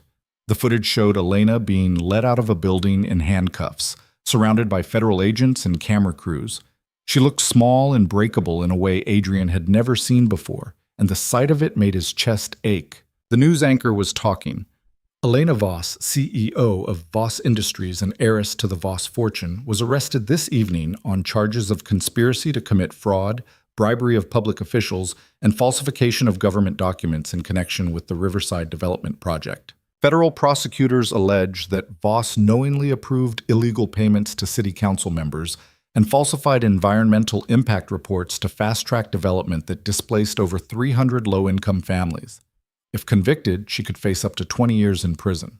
Adrian's phone was already ringing. Unknown number. Hello? Mr. Cole? This is Sarah Mitchell from Channel 7 News. We're doing a story on Elena Voss's arrest, and we understand you have a personal relationship with her. Would you be willing to comment? No comment, Adrian said, and hung up. The phone rang again immediately. Different number, same request. Adrian turned it off. He stood there in this community room, watching footage of Elena being loaded into a federal vehicle, and felt something cold and hard settle in his chest. This was it. The moment when he had to decide who he really was. He could walk away, could distance himself like everyone else was probably doing, could protect himself and Ethan from the fallout, or he could stand up, could refuse to let Elena face this alone, could prove that loyalty meant something even when, especially when, it cost him everything. Adrian pulled out his phone, turned it back on, and sent a text before he could talk himself out of it. The text went to Elena's number, though he didn't know if she'd see it. I believe you. Whatever you need, I'm here. Then he went back to work, checking locks and monitoring cameras, and holding together a small corner of the world while everything else fell apart. Because that's what he did. That's who he was. And he wasn't going to change now. By morning, Adrian's phone had 43 missed calls and over 100 text messages. Most were from reporters, a few from numbers he didn't recognize, and one from Marco that just said, "Man, are you okay?" Adrian texted back, "I'm fine. Talk later." He'd gotten maybe 2 hours of sleep before Ethan's alarm went off, and now he was standing in the kitchen making breakfast while his son ate cereal and talked about a field trip to the science museum that was happening next month. Adrian tried to focus on Ethan's excitement about the planetarium show, but his mind kept drifting back to the image of Elena in handcuffs. "Dad, you're burning the eggs," Ethan said. Adrian looked down at the pan. Sure enough, smoke was rising from what was supposed to be scrambled eggs, but now looked like rubber cement. He scraped them into the trash and started over. "Are you sick?" Ethan asked. "No, buddy, just tired." "You should sleep more." "Yeah, I should." Adrian poured the eggs into the pan, watching them carefully this time. "Hey, if people ask you questions about me at school, about who I know or where I work, what are you going to say?" Ethan looked confused. "What kind of questions?" "I don't know. Just questions, maybe about friends of mine." "I tell them to mind their own business," Ethan said matter-of-factly. "That's what you always tell me to say when people are nosy." Adrian smiled despite everything. "That's exactly right." After dropping Ethan at school, Adrian drove to his father's apartment. Robert was in the kitchen making coffee when Adrian knocked. He took one look at his son's face and said, "I saw the news." "Yeah. Come in. Sit down." Adrian sat at the small kitchen table while his father poured 2 cups of coffee. They sat in silence for a moment, Robert studying Adrian with the same expression he'd worn when Adrian was 16 and had come home after wrecking the family car, worried but waiting for the full story before passing judgment. "So," Robert said finally, What are you going to do?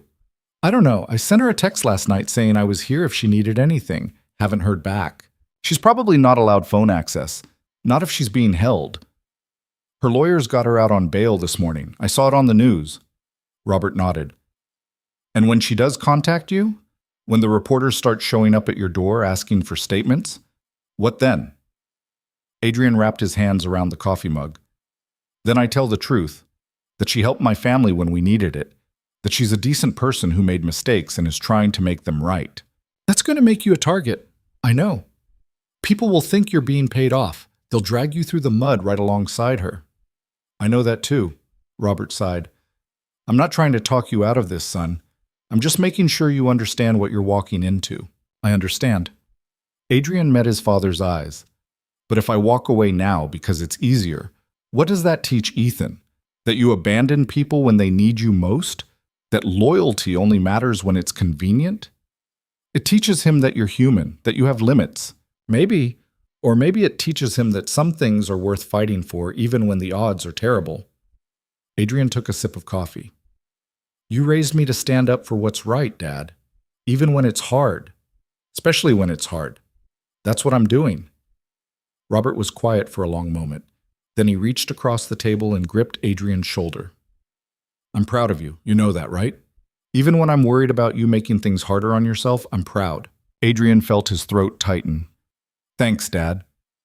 Just promise me one thing. What? Don't forget that Ethan comes first. No matter what happens with Elena, no matter how this plays out, your son is what matters most. Don't lose sight of that. I won't, Adrian said. I promise. The call came that afternoon while Adrian was trying to sleep. Elena's name lit up his phone screen, and he answered before the second ring. Adrian? Her voice was hoarse, like she'd been crying or screaming or both. I'm here. Are you okay? No, but I'm out on bail. She took a shaky breath. Did you mean it? What you said in your text? Yes. Even now? Even after? Elena, I don't care what the news says. I know who you are, and I'm not going anywhere. He heard a sound that might have been a sob. I need to see you. Can we meet somewhere? Adrian looked at the clock. He had to pick up Ethan in 3 hours, then get ready for work. But the desperation in Elena's voice made the logistics irrelevant. Where? There's a coffee shop on Maple Street. The Grind. Do you know it? I'll find it. Give me 30 minutes. Thank you, Elena whispered. Thank you for not running. Adrian dressed quickly and drove to The Grind, a small independent cafe that was nothing like Marlowe's but reminded him of it anyway. Elena was already there, sitting in a corner booth with sunglasses on despite being indoors. She looked fragile in a way that made Adrian's chest ache. He slid into the booth across from her. Hey. She took off the sunglasses, and he saw the exhaustion carved into her face like something permanent. I didn't think you'd actually come. I said I would. I know, but people say a lot of things. She wrapped her hands around a coffee cup that was clearly cold. My lawyers say the prosecution has emails, communications between my CFO and city officials discussing payment amounts, project timelines, approval processes. They're claiming I knew about all of it, that I approved it. Did you? Elena met his eyes. I approved budgets. I signed off on project plans. But I never saw those specific emails, Adrian. I never authorized bribes. My CFO was handling day-to-day operations, and I trusted him to do it legally.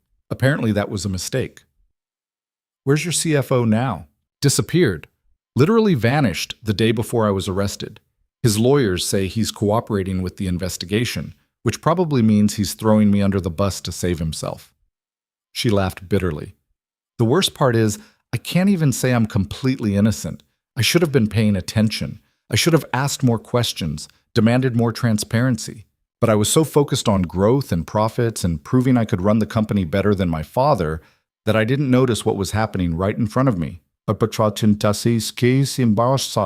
Adrian reached across the table and took her hand. That doesn't make you a criminal. It makes you human. The prosecution doesn't see it that way. What do your lawyers say? That if they can prove I didn't have direct knowledge of the bribes, I might avoid prison. But the civil suits are going to destroy what's left of the company. The families who were displaced are suing for damages. The city is suing for fraud. By the time this is over, There won't be anything left of Voss Industries except debt and bad memories. I'm sorry, Adrian said, because he didn't know what else to say. Elena squeezed his hand. I got an offer this morning from a very expensive lawyer who represents people who can afford to make problems disappear. He said he could make me look like a victim, manipulated by my CFO, misled by my board, young and naive and in over her head. All I'd have to do is cooperate fully, provide testimony against everyone else involved, and let them reshape the narrative. What did you say? I told him to go to hell. Elena's voice was hard. Because that's exactly what my father would have done. Throw everyone else under the bus to save himself. Consequences be damned. And I won't be that person. I won't build my freedom on other people's destruction. Adrian felt something shift in his chest. Even if it means you go to prison? Even then. She met his eyes. I'd rather face the consequences honestly than live free knowing I became exactly what I hate. They sat in silence for a moment, hands still clasped across the table. Adrian was aware of people glancing at them, recognition flickering across faces. Someone had probably already taken a picture, already posted it online with some caption about the disgraced billionaire and her mysterious companion. There's something else, Elena said quietly. Something you need to know before you decide whether to keep standing beside me. Okay, that lawyer I mentioned? He also suggested that part of my defense could involve distancing myself from anyone who might look like a conflict of interest, including you. She took a breath. He said the prosecution might try to use our relationship as evidence that I've been buying loyalty, that I paid your father's medical bills to ensure you'd support me publicly when things got bad. Adrian felt ice settle in his stomach. Are they investigating me? Not yet. But they might. And if they do, they'll dig into everything. Your finances, your employment history, your relationship with Ethan's mother. They'll look for anything that suggests I've been supporting you financially in exchange for your loyalty. There's nothing to find. You helped my father once and you connected me to a job I earned on my own merits. That's it. I know. But the truth doesn't always matter in these situations. Perception is everything. Elena's voice cracked slightly. So that lawyer suggested I should make a public statement distancing myself from you. Say we're acquaintances at best, that any help I provided was purely humanitarian, that there's no personal relationship. Is that what you want to do? No, but it might be what I need to do to protect you. Adrian pulled his hand back. Don't. Adrian, don't make that decision for me, he said firmly. You want to distance yourself to protect me? Fine. But don't pretend it's what I want. I'm a grown man who understands the risks. I'm choosing this with my eyes open. What about Ethan? What about the risk to him? Ethan is strong, and he's learning from watching me that some things are worth standing up for. Adrian leaned forward. Here's what I think, Elena. I think you're terrified that if you let anyone too close, they'll see all the parts of you that you think are broken. And I think you're looking for reasons to push me away before I can leave on my own. That's not, isn't it? Adrian's voice was gentle. You've spent your whole life being left by people who are supposed to stay. Your father died and left you with an empire you never wanted. Your CFO betrayed you. Your board abandoned you. Everyone who was supposed to have your back vanished the moment things got difficult. So yeah, I get why you're waiting for me to do the same. Elena's eyes were bright with tears. And you're saying you won't? I'm saying I'm still here. I'm saying that unless you tell me to leave, unless you look me in the eye and say you don't want me in your life, I'm not going anywhere. A tear slid down her cheek. Why? Why would you tie yourself to someone who's drowning? Because I don't think you're drowning, Adrian said. I think you're fighting, and I know what that looks like because I've been fighting my whole life. So maybe instead of pushing me away to protect me, you could try letting me stand beside you and see what happens. Elena wiped at her eyes. You're either the bravest person I've ever met, or completely insane. Probably both. She laughed, a wet, broken sound that turned into a sob. Adrian moved around to her side of the booth and pulled her into his arms. She clung to him like he was the only solid thing in a world that had turned to quicksand, and he held her while she cried, not caring who was watching or what pictures they were taking. When Elena finally pulled away, her eyes were red but clear. Thank you, she whispered. Any time. I should go. I have another meeting with my lawyers in an hour. She stood, then paused. Adrian? Be careful. Things are going to get worse before they get better, and the media will come after you, hard. Let them come. She touched his face gently. I don't deserve you. Yeah, you do, Adrian said. You just don't believe it yet. He was right about the media. By the next morning, there were photos of him and Elena at the grind plastered across every gossip site and news outlet. The headlines ranged from sympathetic, mystery man stands by embattled CEO, to vicious, Voss's secret lover, opportunist or true believer. Adrian's phone exploded with interview requests. His doorbell rang at 6 in the morning with a reporter asking for comment. When he dropped Ethan at school, cameras were waiting, and he had to shield his son from the flash while the principal ushered them inside through a side entrance. Mr. Cole, Principal Jennings said once they were safely in her office, I need to ask, is Ethan in any danger? No, Adrian said firmly. This is a media circus, not a safety issue. The other parents are concerned. They're asking questions about your association with Ms. Voss, whether it's appropriate for you to be involved with someone under federal investigation. Adrian felt anger flash through him. What I do in my personal life is nobody's business as long as my son is safe and cared for, which he is. I understand that, but I have to consider the school environment. If the media presence continues, it could be disruptive to other students. Are you asking me to withdraw Ethan? I'm asking you to consider whether it might be better for everyone if he stayed home until this situation calms down. Adrian stood up. My son has done nothing wrong. Neither have I. And I'm not going to punish him by pulling him out of school because other people are nosy. He looked at the principal directly. If the media becomes a problem on school property, call the police and have them removed for trespassing. But don't ask me to hide my son away like we have something to be ashamed of. Principal Jennings sighed. I'll do my best to manage the situation.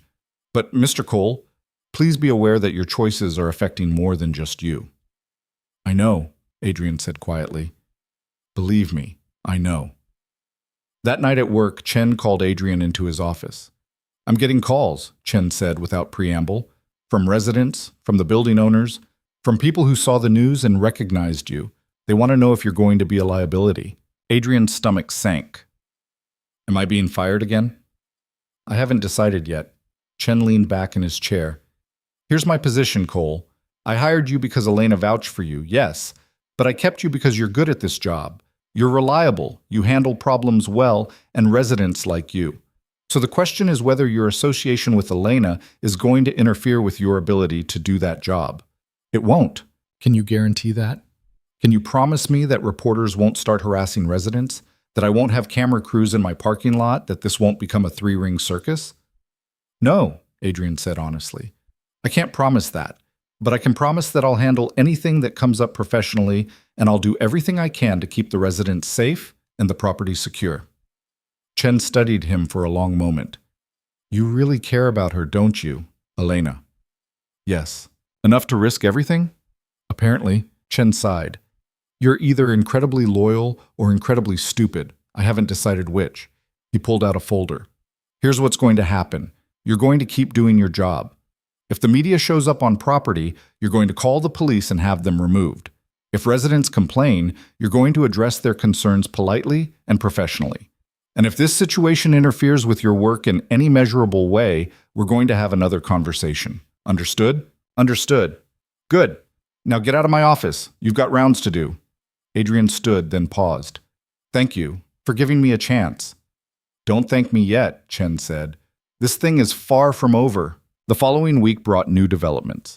Elena's CFO, Martin Reynolds, gave a televised interview where he claimed Elena had been directly involved in authorizing bribes. He produced emails that seemed to support his story, budget approvals with coded language, meeting notes that referenced special accommodations for city officials, payment authorizations that lined up with key approval dates. Elena's lawyers immediately called a press conference to dispute the claims. They argued that the emails had been taken out of context, that the coded language was industry standard, that Elena had been deliberately kept in the dark about the illegal activities. But the damage was done. Public opinion, which had been mixed, swung decidedly against her. Adrian watched the press conference on his phone during his break. Elena stood at a podium flanked by lawyers, looking smaller than he'd ever seen her. She read from a prepared statement, her voice steady but hollow. I take full responsibility for what happened under my leadership, she said. Whether or not I had direct knowledge of the illegal activities, I was the CEO. The failures of my company are my failures. I should have been more vigilant, more involved, more willing to question the people I trusted. I failed the families who were displaced, and I failed the employees who believed in me. For that, I am deeply sorry. She took no questions, and her lawyers ushered her away quickly. But before she left, her eyes found the camera. And through it, somehow, Adrian, and he saw the message there. I'm still fighting. That night, someone threw a brick through Adrian's car window. There was a note attached. Leave the criminal bitch alone. Adrian called the police, filed a report, and swept up the glass. Then he went to work like nothing had happened, because what else was there to do? Giving in to fear meant they won, and Adrian was tired of losing.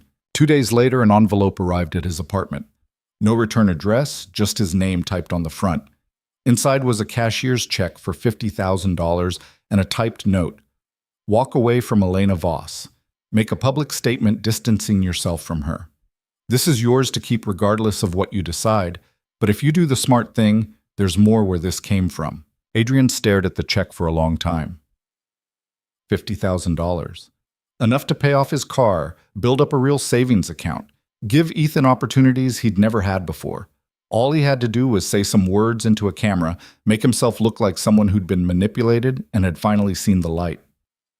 He thought about his conversation with Elena, about the lawyer who'd suggested she distance herself from him, about all the ways the world tried to turn decency into a transaction. Then he tore up the check and threw it in the trash. His phone rang. Unknown number, but Adrian answered anyway. Mr. Cole? This is Richard Brennan. I represent a consortium of business interests who have been affected by Elena Voss's actions. I'm calling to discuss a mutually beneficial arrangement. Not interested, Adrian said. You haven't heard what I'm offering. Don't need to. Whatever it is, the answer is no. Mr. Cole, I understand you feel some loyalty to Miss Voss, but you need to consider your son's future. The money I'm prepared to offer could change his life. Private schools, college funds, opportunities you could never provide on a night supervisor's salary. Adrian's grip tightened on the phone. Let me be very clear. My son's future is not for sale. My loyalty is not for sale. And if you or anyone else tries to contact me with offers like this again, I will go to the police and the media with everything. Are we understood? There was a pause. You're making a mistake. Yeah, well, I've made plenty of those. One more won't kill me. He hung up and blocked the number. Then he sat on his couch and put his head in his hands, feeling the weight of everything pressing down on him. The threats, the bribes, the constant pressure to be someone he wasn't.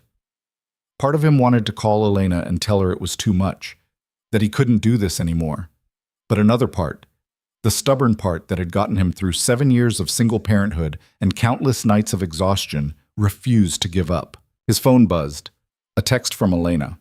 Are you okay? I saw the news about your car. Adrian typed back. I'm fine. How are you? Surviving, barely. Can I call you? Yes. The phone rang immediately. Adrian, Elena said, and her voice was raw. You need to walk away. This is getting dangerous. I'm aware. Someone could hurt you, or Ethan. I couldn't live with that. Then we'll be careful. But I'm not walking away. Why? The question came out like a cry. Why are you doing this? Adrian thought about all the reasons he could give. Loyalty, principle, stubbornness. But in the end, there was only one truth that mattered. Because I love you, he said. The words hung in the air between them.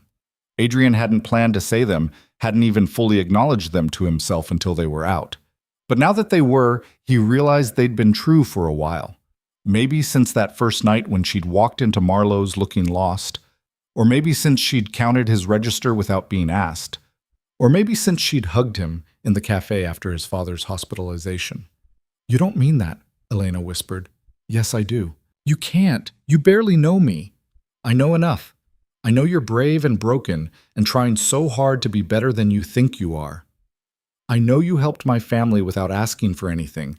I know you're willing to face prison rather than betray your principles. That's enough, Elena. That's more than enough. She was crying. He could hear it in her breathing. I'm going to ruin your life. Maybe. Or maybe we're going to figure this out together and come out the other side stronger. Adrian paused. I'm not asking you to say it back. I'm not asking for anything. I just needed you to know that you're not alone in this. Whatever happens, whatever they throw at us, you've got someone in your corner who isn't going anywhere.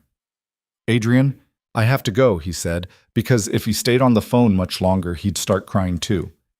I have to pick up Ethan, but I meant what I said. I love you, and that's not changing. He hung up before she could respond. That night, lying in bed after his shift, Adrian stared at the ceiling and wondered if he'd just made the biggest mistake of his life or the bravest choice he'd ever made. Probably both. But either way, it was done. He'd put his cards on the table, and now all he could do was wait and see what happened next. His phone buzzed. A text from Elena. I don't deserve you, but I'm grateful for you, more than you'll ever know. Adrian typed back, get some sleep, tomorrow's another day. Will you still be there tomorrow? And the day after that? And the day after that? For as long as you'll let me. There was a long pause. Then, I think I might love you too. I'm terrified to say it out loud, but I think I do. Adrian read the message 3 times, feeling something expand in his chest, hope and fear and possibility all tangled together. Then say it when you're ready, he typed. I'm not going anywhere. He set the phone aside and closed his eyes, exhaustion finally pulling him under. Outside, the city hummed with its endless noise. Sirens and traffic and the ambient sound of millions of people living their separate lives. But in Adrian's small apartment, with his son sleeping down the hall and Elena's words glowing on his phone screen, the world felt almost manageable. Almost. The breakthrough came 3 weeks later from the most unexpected source. Adrian was at work, conducting his usual rounds through Tower A, when his phone rang. The caller ID showed a number he didn't recognize, but something made him answer anyway. Mr. Cole? My name is Diana Foster. I was Martin Reynolds' executive assistant at Voss Industries for 4 years. Adrian stopped walking. Okay, I need to meet with you. Tonight, if possible. I have information about the case, information that could change everything. But I'm only willing to talk to you, not the lawyers, not the media, just you. Why me? Because you're the only person connected to this mess who hasn't tried to save themselves by destroying someone else. That means something. Her voice was steady but urgent. Can you meet me? There's a diner on 5th Street called Murphy's. Do you know it? I'll find it. 1 hour. Come alone. And Mr. Cole, don't tell anyone where you're going. Not yet. She hung up before Adrian could ask more questions. He stood in the empty hallway, weighing his options. This could be a setup, a trap designed to compromise him further or make him look complicit. But it could also be exactly what Elena needed. And after everything they'd been through, after all the times he'd promised to stand beside her, he couldn't ignore a potential lifeline just because it came from a stranger. Adrian called Chen and said he had a family emergency, then drove to Murphy's Diner. It was the kind of place that looked like it hadn't been updated since 1987. Red vinyl booths, checkered floors, a neon sign that flickered ominously. Diana Foster was waiting in a corner booth, a woman in her early 40s with graying hair and tired eyes. Thank you for coming, she said as Adrian slid in across from her. What's this about? Diana pulled a manila folder from her bag and set it on the table. For 4 years, I watched Martin Reynolds manipulate Elena Voss. He'd intercept her emails, alter documents before they reached her desk, schedule meetings without her knowledge, and then claim she'd approved decisions she'd never even heard about. He was embezzling money from the company and hiding it by making it look like Elena had authorized the transactions. Adrian's heart was pounding. Do you have proof? I have everything. Diana tapped the folder. Copies of the original emails before he altered them, time-stamped logs showing when documents were changed, bank records showing transfers that went to his personal accounts but were coded as Elena's approvals. I have 4 years of evidence that Elena Voss had no idea what was happening in her own company because Martin made sure she never saw the truth. Why didn't you come forward sooner? Diana's face hardened. Because Martin threatened my family. He said if I ever talked, he'd make sure my teenage daughter was implicated in fraud charges. He'd manufactured evidence that made it look like she'd been involved in money laundering through her college savings account. I couldn't risk it. But then I saw you on the news. Saw the way you stood by Elena even when everyone else abandoned her, and I realized I was being a coward. My daughter deserves better than a mother who stays silent, while an innocent woman goes to prison. Adrian reached for the folder, but Diana held it back. There's a condition, she said. I'll give you everything, but you have to promise me that when this goes public, you'll make sure my daughter is protected. She's innocent. She had nothing to do with any of this. Martin fabricated everything. I promise, Adrian said, but I'm nobody. I don't have power or connections, or you have something better. You have integrity, and you have Elena's trust. Diana pushed the folder across the table. Take this to her lawyers. Tell them everything I told you. They'll know what to do with it. Adrian opened the folder and scanned the contents. Even with his limited understanding of corporate finance, he could see what Diana was showing him, a pattern of deception and manipulation that proved Elena had been set up. This wasn't just evidence, this was vindication. Why give this to me instead of going directly to her lawyers? Adrian asked. Because lawyers will turn this into a transaction. They'll want immunity deals and witness protection and a dozen other things that might not actually protect my daughter. But you'll do the right thing because that's who you are. I saw it in every interview where you defended Elena. You don't have an angle. You're just a decent person trying to help someone you care about. Diana stood up. Don't make me regret trusting you, Mr. Cole. You won't, Adrian said. I'll make sure your daughter is safe. You have my word. After Diana left, Adrian sat in the booth for 10 minutes, staring at the folder and trying to process what had just happened. This was it. This was the evidence that could clear Elena's name, could prove she'd been manipulated and deceived by someone she'd trusted. But it also meant going public in a way that would put an even bigger target on his back. The people who'd sent him bribes and threats wouldn't be happy about this development. Adrian pulled out his phone and called Elena. Adrian, what's wrong? I need you to meet me right now and bring your lawyers. What happened? I can't explain over the phone. Just trust me. This is important. 2 hours later, Adrian sat in a conference room at Elena's lawyer's office, watching 3 attorneys pore over Diana Foster's evidence. Elena sat beside him, her hand clasped in his, her entire body vibrating with tension. The lead attorney, a sharp-eyed woman named Patricia Reeves, finally looked up from the documents. This is substantial. If we can authenticate these documents and verify Foster's testimony, this could be exactly what we need to get the charges dismissed. Can you protect Diana's daughter? Adrian asked. We'll do everything in our power, but I need to be honest. Once this evidence goes public, there will be scrutiny on everyone involved, including the Foster family. We can argue that the daughter was an unwitting pawn in Reynolds' scheme, but we can't guarantee she won't face questions. Adrian looked at Elena. What do you think? I think Diana Foster is braver than I gave anyone credit for being, Elena said quietly. And I think we owe it to her to handle this exactly right. She turned to Patricia. Draft immunity agreements for Diana and her daughter. Make sure they're protected before we file anything. And Patricia? I want Diana compensated for her courage. She's risking everything to tell the truth. That should mean something. Patricia nodded. I'll have the agreements ready by morning. After the lawyers left to start working, Elena and Adrian sat alone in the conference room. The city stretched out beyond the windows, a sprawl of lights that looked almost beautiful from this height. I can't believe this is happening, Elena said. After weeks of everything getting worse, something finally went right. Don't celebrate yet. We still have to prove it in court. I know. But for the first time since this started, I feel like I might actually survive it. She turned to look at him. And it's because of you. If you hadn't agreed to meet Diana, if you hadn't earned her trust enough that she'd reach out, none of this would be happening. I just showed up, Adrian said. You're the one who's been fighting this whole time. We've both been fighting. Elena squeezed his hand. Adrian, I need to tell you something, and I need you to hear me out before you respond. Okay?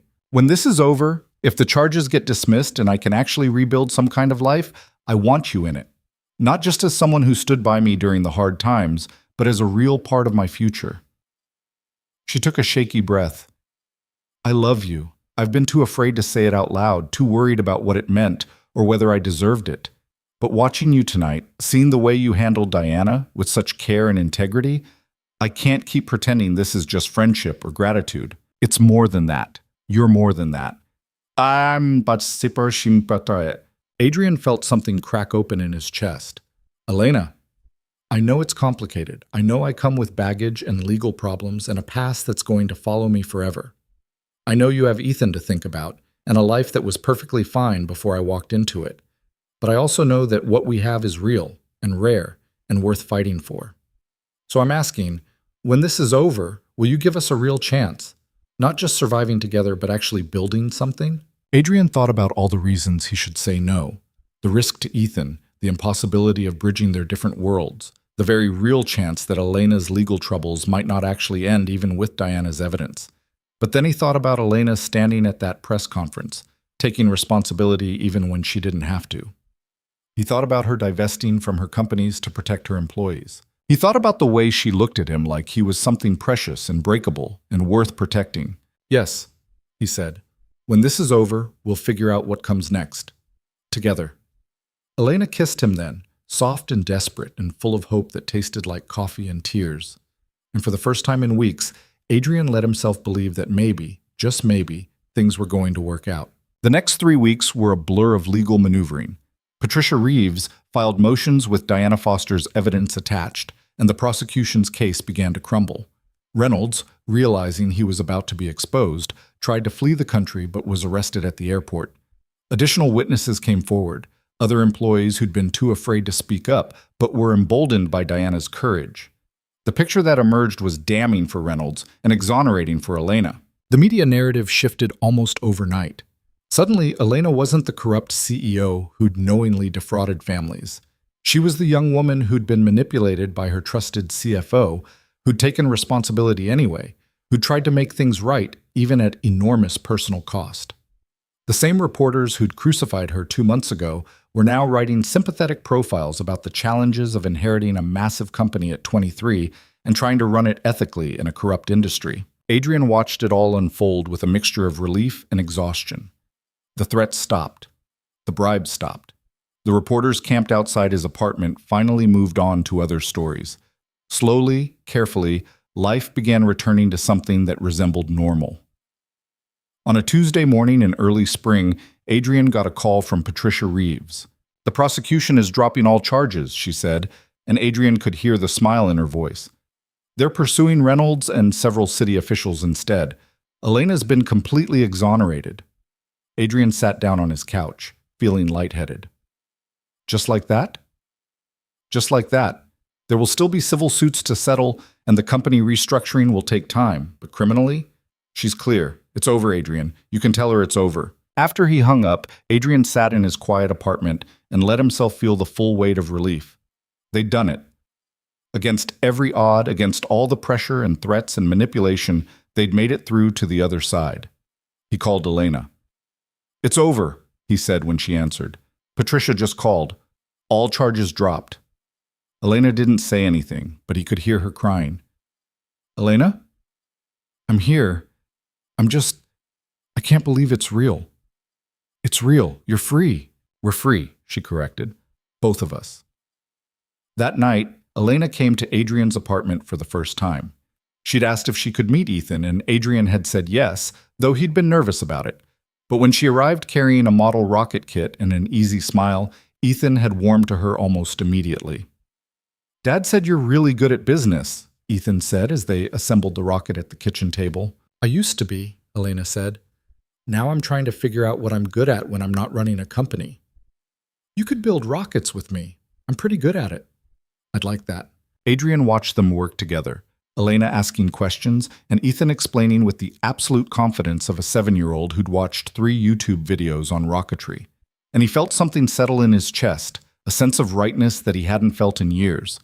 This was what family could look like. Not perfect, not without complications, but real and honest and full of possibility. After Ethan went to bed, Adrian and Elena sat on the couch with coffee, black for her, cream for him, and talked about the future. "I've been offered deals," Elena said. "Investment opportunities, board positions, consulting work. People who wouldn't touch me 6 weeks ago are suddenly very interested in my expertise. It's surreal." "Are you going to take any of them?" "I don't know. Part of me wants to just walk away from all of it, start completely fresh. But another part thinks I have a responsibility to use what I learned, both from my father and from this whole disaster, to do something meaningful." She turned to look at him. What would you do? Honestly, I think you should do what makes you happy, not what you think you're supposed to do. You've spent enough years living up to other people's expectations.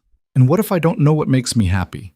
Then you experiment, you try things, you give yourself permission to fail at stuff without it, meaning you're a failure. Adrian smiled. That's what I'm planning to do anyway. What do you mean? Chen offered me a promotion. Day shift supervisor, better pay, normal hours. I could actually have dinner with Ethan every night, help with homework, be a regular dad instead of someone who's always exhausted. That's wonderful, Adrian. You should take it. I am taking it. But I'm also thinking about what comes after that. Whether I want to stay in property management or try something else. Maybe go back to school, get a degree in something I actually care about. The point is, for the first time in 7 years, I have options. And that's a strange feeling. Elena leaned her head on his shoulder. Strange, but good? Yeah. Strange, but good. They sat in comfortable silence for a while, listening to the sounds of the apartment building, footsteps overhead, a TV playing somewhere down the hall, the ambient hum of life happening all around them. I'm scared, Elena said quietly. Of what? Of being happy. Of letting myself believe this is real and sustainable and not just a temporary reprieve before everything falls apart again.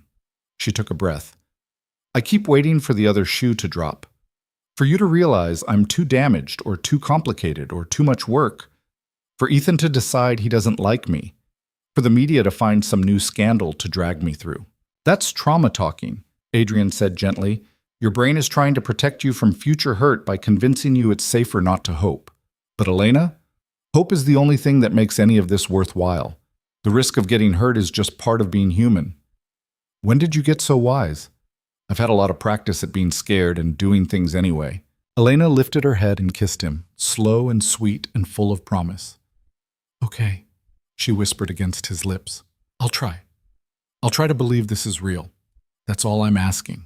3 months later, Elena made a decision that surprised everyone, including herself. She used the settlement money from the civil suits, after compensating the displaced families and funding a low-income housing initiative, to start a small architectural firm. It was the dream she'd abandoned at 23 when her father died, the path she'd always wondered about. She hired young architects fresh out of school, people with vision and passion who reminded her of who she used to be, and she designed buildings that prioritized people over profit, community over commerce. The firm was small, and it would probably never make the kind of money Voss Industries had, but it made Elena happy in a way that corporate empire building never had. She came home from work excited instead of exhausted, energized instead of depleted. And watching her rediscover her passion reminded Adrian of what it looked like when someone finally stepped into the life they were meant for. Adrian, for his part, took the promotion and started taking night classes and counseling. He'd realized, over the course of everything they'd been through, that he was good at helping people navigate difficult situations. He was patient and steady and unflappable in a crisis. Maybe there was a way to turn those qualities into something more than just managing buildings. On a Saturday afternoon in late summer, Adrian and Elena took Ethan to the park. They'd been doing this most weekends now, simple family outings that felt both ordinary and miraculous.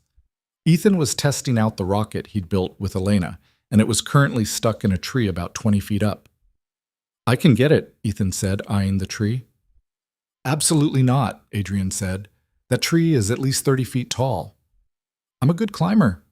You're 7, and that's a no. Elena was laughing. I could call the fire department. They rescue cats from trees. Maybe they do rockets too. We are not calling the fire department for a model rocket, Adrian said, but he was smiling. We'll just build a new one. Or we could use a really long stick, Ethan suggested. In the end, they left the rocket in the tree and promised to come back with a ladder. They walked home through the neighborhood, Ethan running ahead while Adrian and Elena followed hand in hand. I've been thinking, Elena said. About moving? My apartment downtown is too big and too empty, and I don't need luxury anymore. I need real. She paused. There's a house for sale 2 blocks from here, 3 bedrooms, small yard, nothing fancy. I looked at it last week. Adrian's heart skipped. You're thinking about moving to this neighborhood? I'm thinking about moving closer to you and Ethan. If that's okay, if it's not too much too fast. It's not too much, Adrian said. It's exactly right. They stopped walking, and Elena turned to face him. I want to build a life with you, Adrian. Not someday, not when everything is perfect and settled, now. Messy and complicated and real. I want Saturday mornings and Tuesday night dinners and helping Ethan with homework and figuring out what we're doing as we go. Is that something you want too? Adrian thought about all the ways his life had changed since that rainy night when Elena had walked into Marlowe's café. He'd lost a job and gained a better one. He'd faced threats and bribes and public scrutiny. He'd learned what it meant to stand beside someone not because it was easy, but because it was right. And through it all, he'd discovered that the walls he'd built to protect himself were also the things keeping him from really living. Yeah, he said, that's exactly what I want. 6 months later, Elena bought the house. She moved in with minimal fanfare, just furniture and books and the kind of practical things that filled a space without overwhelming it. Adrian and Ethan helped her paint the living room a warm gray that Elena said reminded her of early morning light. His father came over for dinner once a week and taught Elena to play chess, which she was terrible at, but enjoyed anyway. Life wasn't perfect. Adrian still worked nights sometimes when coverage was needed. Elena still had moments where she panicked about finances or reputation, or whether she deserved the happiness she'd found. Ethan still got sick and needed attention at inconvenient times. The media occasionally dredged up old stories about the Voss Industries scandal, and there were people who would never forgive Elena for what had happened under her leadership, even though she'd been a victim too. But they were building something real, a life defined not by perfection, but by persistence, by showing up for each other even when it was hard, by choosing trust over fear, hope over cynicism, connection over self-protection. On a cold evening in December, Adrian came home from work to find Elena and Ethan in the living room building a gingerbread house. His father was there too, supervising and stealing pieces of candy when he thought no one was watching. Dad's home, Ethan announced. Come help us, the roof keeps falling off. That's because you're using too much frosting, Robert said. There's no such thing as too much frosting, Grandpa. Adrian hung up his coat and joined them at the table, and Elena leaned over to kiss his cheek. How was work? Long. How was your day? Good. We got the permits approved for the community center design. Construction starts in spring. That's great. They worked on the gingerbread house together, arguing good-naturedly about structural integrity and whether gumdrops qualified as load-bearing elements. And somewhere in the middle of the chaos, Ethan's laughter, his father's dry commentary, Elena's hand warm in his, Adrian realized he'd found what he'd been searching for all along. Not perfection, not wealth or status or easy answers, but home. Real and flawed and full of people who chose each other every single day. Later that night, after Ethan was in bed and his father had gone home, Adrian and Elena sat on the porch of her small house, wrapped in blankets against the winter cold. Do you ever regret it?